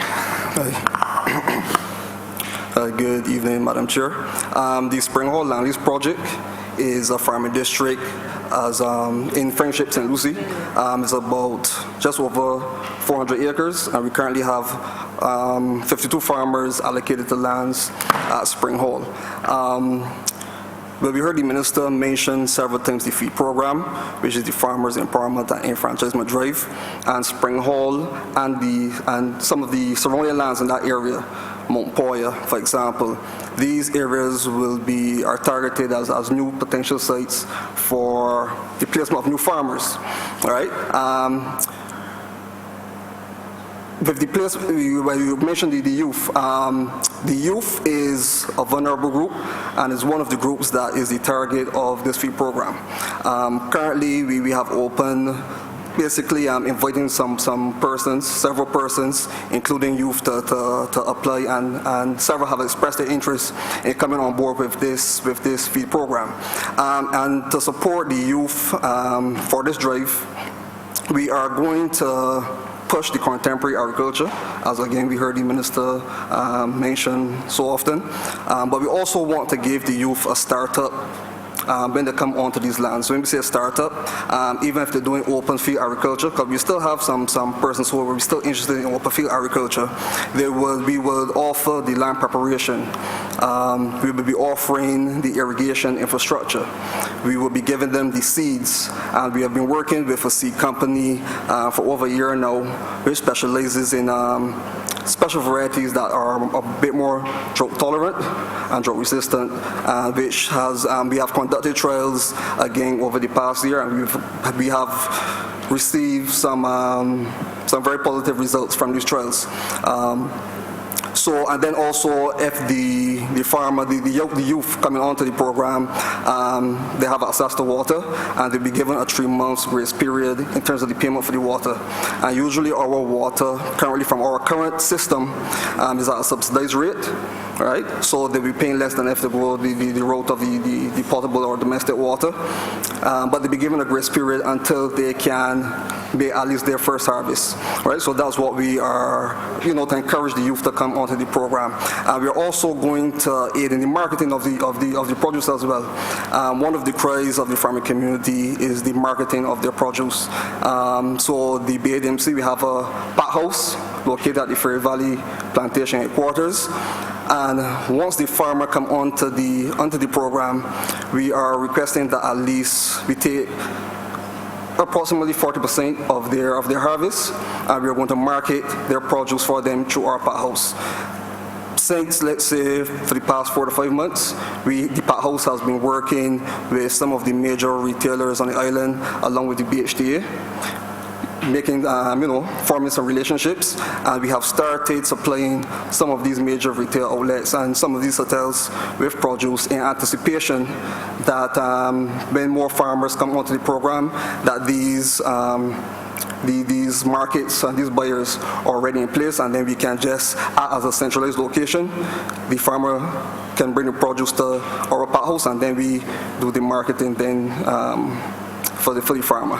So that's how we are going to target the youth that will be coming on to this feed program. And as I said, the lands at Spring Hall and the surrounding areas in St. Lucie, they will be put in operation for the execution of this program.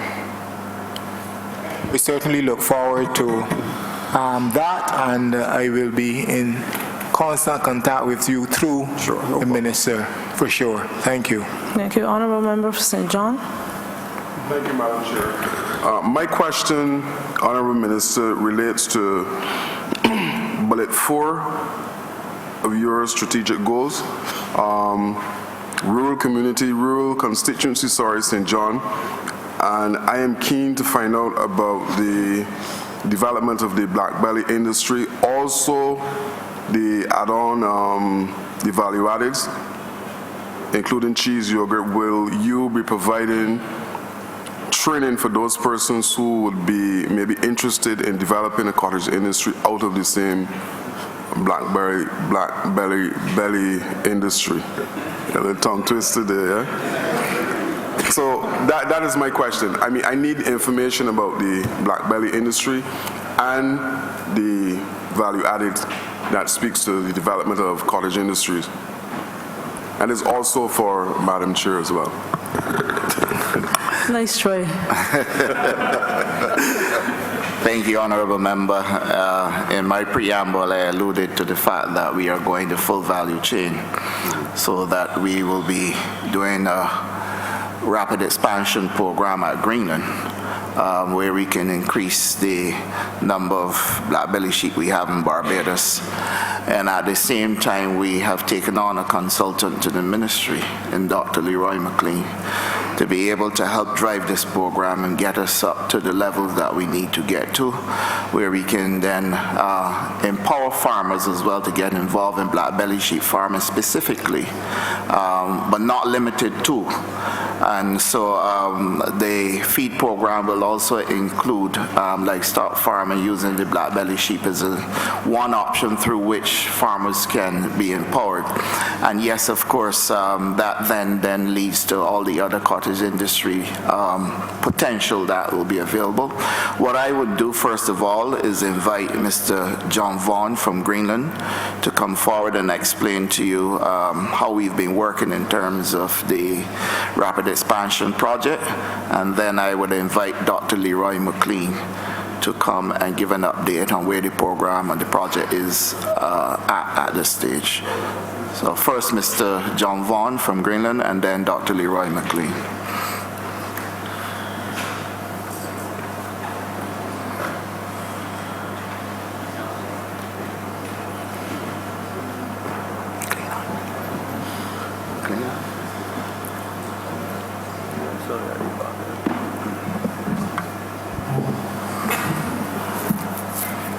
Madam Chairman. At present at Greenland, we have about 700 sheep, black belly sheep, and we do multiplication, breeding them. We try to maintain the breed as pure as possible because it's the only indigenous species of livestock in this country. Also, we keep very good records so that we prevent inbreeding, so that the farmers are given high quality purebred stock. Now these animals are very unique in the sense that they can breed all year round. Most sheep can only breed during the autumn, September, October. But we have been blessed with a great breed of sheep which can be bred all year round. And with a good breeding program, you can actually breed them twice a year. Also, they're very prolific, which means that they give multiple births. We have been blessed with the situation that we have been having sheep giving 5 and 6 lambs and also raising them. So we are at the situation where we need to expand, and we have been given some money to develop the industry. So we will be going head fast and very fast in developing the industry along with the feed program, where then they will be providing lambs to go into the feedlot so that they will have readily available black belly lamb, which is in very much demand at the moment, and the production is way below the demand. So if we get that going, then we'll be able to produce high quality lamb to the supermarkets, to the hotels and restaurants. And with the situation, we'll be able to ask for a high quality price because it is in great demand. Your other speaker, Minister? Yes, thank you. Thank you, Mr. Vaughan. I would now invite Dr. McLean to come and explain more about the project using Black Valley sheep, taking advantage of the full value chain.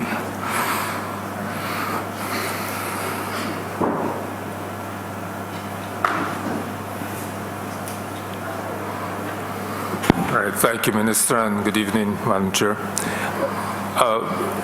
Honorable Minister, the Barbados black belly sheep industry is one which we are working very hard to develop because of, for a number of reasons. And I think the first of all is the fact that we are currently importing, on average, $12 million worth of what is listed in the tariff head as other meat from sheep, because what we import is not lamb. And last year alone, we imported $14 million worth of this meat, which means that if we can develop a significant black belly sheep industry, we would, to provide lamb, that we would significantly reduce this import bill. Now, in addition to the high quality lamb which Mr. Vaughan mentioned, is the fact that the skins are also of extremely high quality and would be very valuable for value-added projects. Now, the thing that we are hoping is that, and I would like, with your permission, to put an appeal out to those persons who have been originally in sheep farming. We have a list of over 800 persons at the ministry who are listed as sheep farmers. However, many of these people only have 1 or 2 or 3 sheep.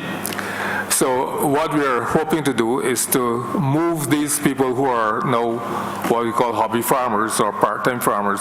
We're hoping to move them to the level of commercial farmers, because if there is an import bill of $14 million, certainly that is only what it costs to import the meat. But that, when you add on now the markup, what that is sold for, there's a significant amount of money out there that farmers could access. And one of the things we are hoping to do is to encourage young people to get involved, and we're seeing a very an increased interest coming from young people. One of the things that we're hoping to do is to also get into schools and have a program where students who show an interest in livestock, whether it be in sheep, rabbits, or goats, that we can get them involved through probably some kind of competition that we can then give as the prize a lamb or some rabbits or a goat, to get them back into the whole culture of looking after livestock, because in addition to the economic value, there's also the social value of getting them to develop some sense of responsibility. So I believe that with the significant black belly sheep industry, Madam Chair, we can have significant benefits to the Barbados economy. Thank you. What is happening with the other animals? You alluded to rabbit farming. Mm-hmm. It is known that that's supposed to be one of the healthier meats that you can consume. What's happening with beef and pork in Barbados? Well, rabbits, we're also we're looking at the small ruminants and rabbits project, which will be the sheep, the goats, and the rabbits, to increase, because even when we bring farmers, let's say a young farmer getting into black belly sheep, rearing or in goats. That person cannot get a significant income out of that in less than a year. But if they can get into rabbits as well, that is more, they can have a source of income more quickly. So we're encouraging not only single animals in terms of the livestock sector, but those, particularly the young farmers and the new farmers getting in, we would encourage them also to get into something like rabbits, which would help them to generate an income a little faster. Thank you. Honourable Member for St. George South. Thank you, Madam Chair. Indeed, let me begin by associating with the comments of the member for St. Peter. Honourable Minister, I'm indeed pleased by your passion and your knowledge and attention to detail in such a short space of time within this very important ministry. While I would make a general comment with respect to St. George South before St. George, not just St. George South, before I ask my question.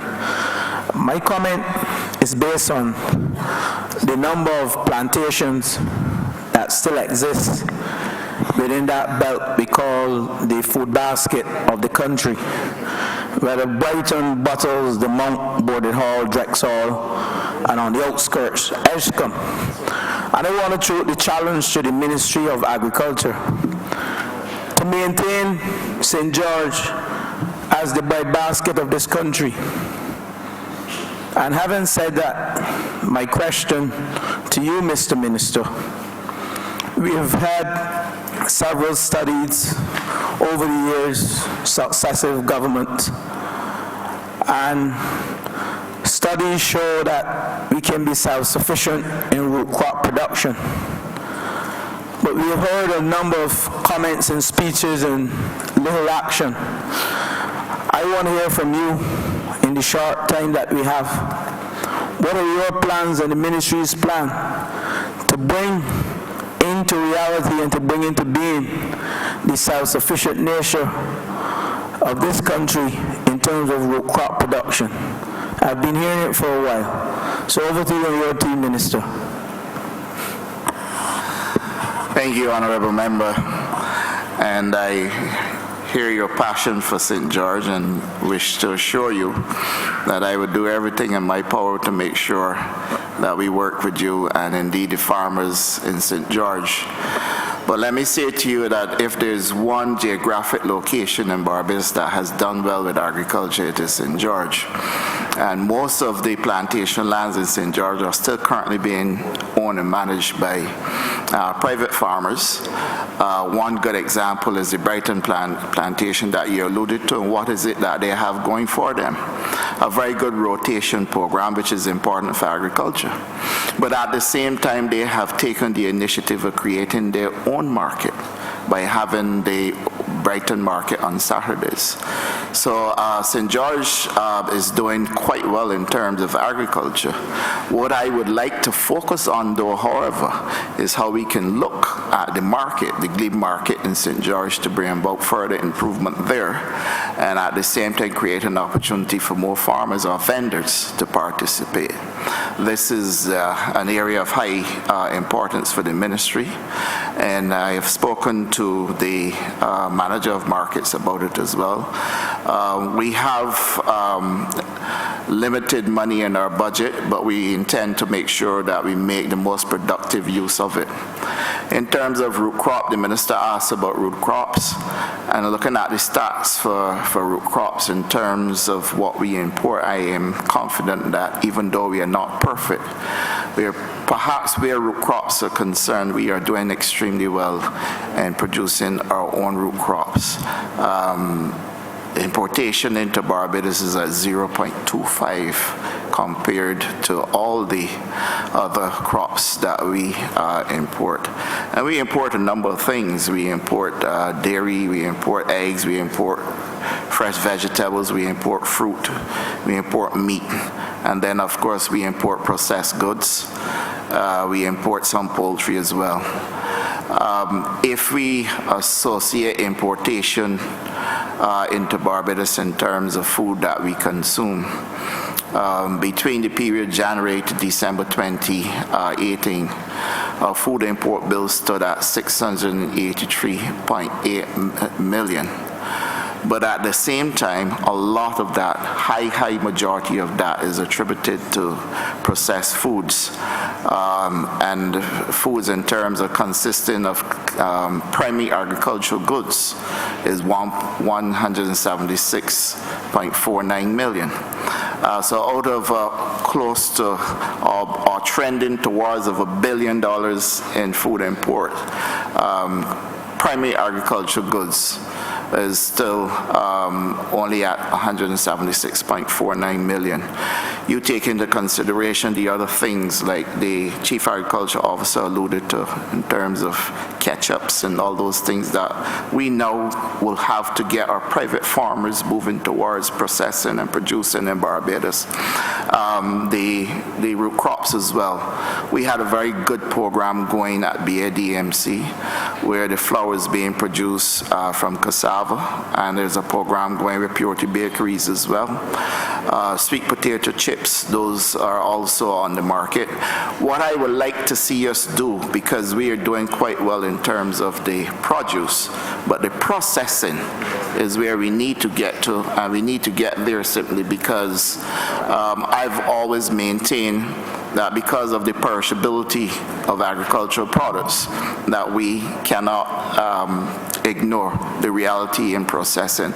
And this creates an opportunity for entrepreneurship, and it creates an opportunity for new ownership within Barbados' economy.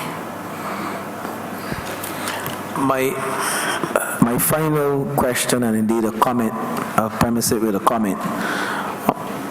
Over the years, Minister and team, we've seen a number of bad decisions made as they relate to change of land use, or usage, I should say. And indeed, the minister responsible within the Ministry of Finance, responsible for town planning, I will urge the ministry to work closely with the housing and the minister responsible for town planning, because what I saw in St. George as it relates to land for housing, yes, we have sufficient land in St. George that we can allocate for housing, don't get me wrong, but what I'm saying, we're taking prime fertile land in the St. George belt and allocating for housing. Do not misrepresent what I'm saying. I need housing in St. George. We've never had, I can't recall when last we had a housing development in St. George. But what we don't want for us to sacrifice that fertile land when we have an abundance of land in St. George.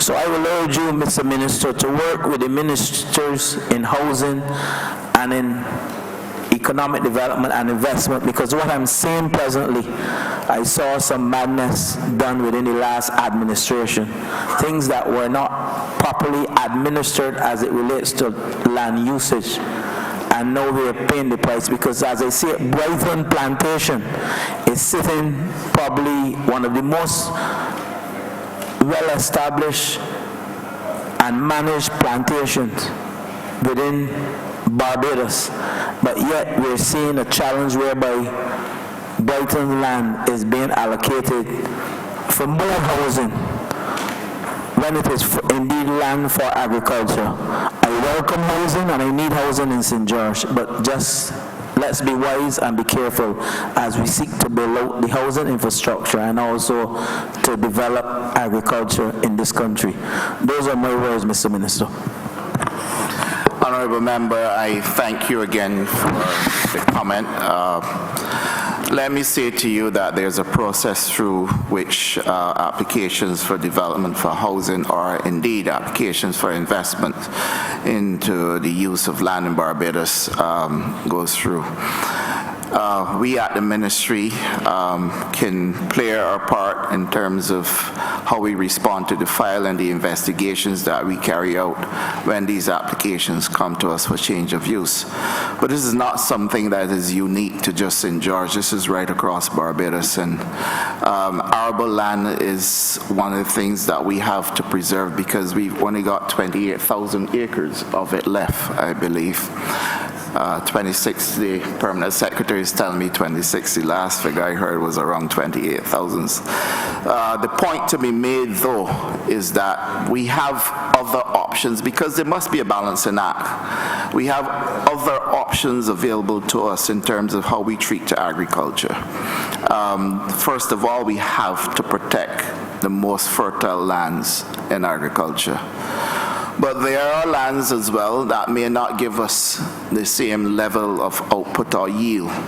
And so as far as I am aware, we still have options available with agriculture, and I alluded to them. Technology in agriculture has created a completely new world. You can go in, for example, to the industrial estates, and you can do agriculture, create farms within buildings that are standing idle, and buildings that are retrofitted with climate control mechanisms as well, the engineering set to suit vertical farming. And again, I'm cognizant of the fact that we are a water scarce country, and therefore how we treat to the use of water must be of paramount importance in going forward. So whilst I do agree in principle that we cannot be giving up arable land for construction, let us not get the conversation confused where there is a school of thought that arable land is being used for housing projects and therefore we are running out of arable land. There must be, and I cannot reiterate enough, there must be a balancing act. Now, when I went to the ministry, I had a meeting with the Chief Agriculture Officer, and he said to me, Minister, there are a number of projects that are going to come to you. And what I will seek to do is guide you through the process because there are some things in agriculture that we must preserve. And I have signed off on huge amounts of those files already, the Chief can tell you. And I am guided by his comments, and I'm also guided by his advice. When I am in doubt, the Chief Agriculture Officer can confirm that I request a site visit. But the point to note is that the final decision resides with the Town and Country Planning Department. I would ask the Chief Agriculture Officer just to add to what I have just said for clarity. 1 minute, because we have to wrap up. Yeah, very quickly, yes, I agree with the statement from the honorable member that we have to maintain a certain amount of land for agriculture, for arable agriculture, that is, because essentially, Madam Chair, any piece of land can be used for agriculture. You can put a greenhouse in a car park.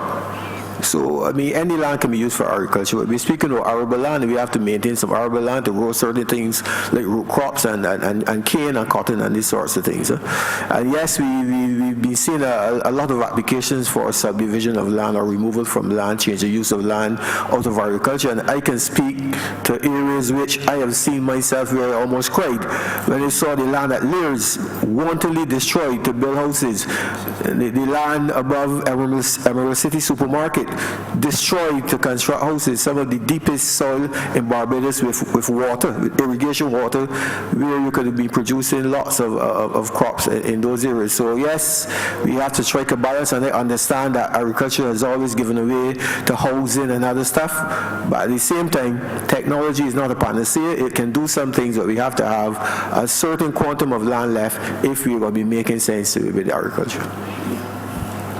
Thank you. Honorable Minister, we invite you to give your closing remarks and ask that you move that the headstand part. Madam Chair, I thank you. I can't even believe that this time is upon me already. Let me state, Madam Chair, that I am indeed happy that we've been able to at least bring to this honorable chamber some of the things that we've been doing in agriculture. I want to state for the records that this is going to be a paradigm shift. And it is a paradigm shift simply because we are revisiting the way things have been done in the past. Those things that work, we are not going to try to attempt to reinvent the wheel, but we do recognize that there are things that we have to do to get us to that place where we can set our goals and be able to meet our objectives. Madam Chair, it is important to note that we have had over many years issues with the start of the sugarcane crop, and this year in 2019 this has been a seamless process, and a seamless process to the extent that the crop is currently ongoing and there are no issues involved with the farmers nor the union.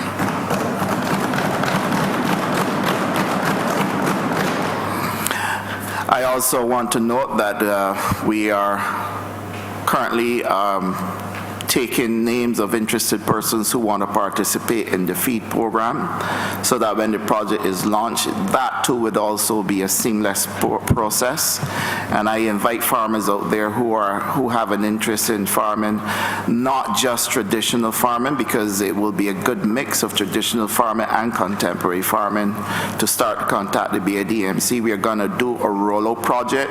It's going to have an official launch, and once we get the project on the road, with the blessings of the Cabinet of Barbados, we are pumping $2 million into training with this project, so that Barbadians will get an opportunity, especially a lot of those people who became part of the retrenchment exercise. And I have state-owned enterprises under my ministry where people had been part of the retrenchment exercise, and we need to seek to find new ways to train them, retool them, and empower them. And this project is the one project that has been created to address that. Madam Chair, I would also like to report to you that we will be moving assiduously to give Barbados a medicinal cannabis industry, because where medicinal cannabis is going in 6 years' time is projected to move to $100 billion US industry. And we cannot be left out of an industry that is growing so rapidly. Our position is that we can become a center of excellence for research and development, that we have already changed our tax legislation to accommodate Canadian businesses who would domicile in Barbados. And if that is so, then we must move at rapid pace to be able to attract that type of offshore business where licenses will be issued. And the Canadians have moved from just medicinal to recreational, so there's a huge potential for business growth within the offshore sector as far as medicinal cannabis industry is concerned. Madam Chair, if we are to do these things successfully, the Ministry of Agriculture and Food Security has to deliver within this current financial year these major projects that are transformational. Remember, when we came to government with mission critical projects that had to be delivered, and most of which have been delivered and delivered successfully. What now stands before us is the transformational projects. And this is where the Ministry of Agriculture now has a role to play. And I want to give this honorable chamber the calm assurance that we have already started to look at the projects that will create the transformation that we need, and within the coming financial year we'll be able to deliver those projects to the people of Barbados. Madam Chair, I'm obliged to you and do ask that this head now stand part. Question is that head 83 in the amount of $670,534 stand par. All honorable members in favor, please say aye. Aye. All honorable members against, please say nay. Methinks the ayes have it. Madam Chair, I beg to move that you do now report progress to the Speaker, and I beg for leave to sit again. Second. Question is, I do now report to the Honorable Speaker progress. and ask for leave to sit again. All honorable members in favor, please say aye. All honorable members against, please say nay. Methinks the ayes have it.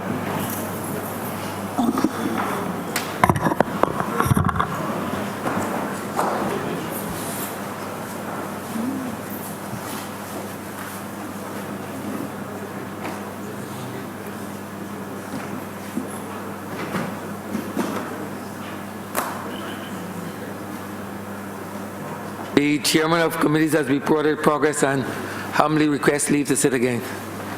Honourable member for St. Michael Southeast. Thank you, Mr. Speaker. I beg to move that this sitting be suspended until 8:30 p.m. for dinner. Sorry. The question is that this honourable chamber be suspended until 8:30 p.m. All those honourable members in favour, please say aye. Those against, please say no. Meeting the ayes have it. This honourable chamber stands suspended until 8:30 p.m.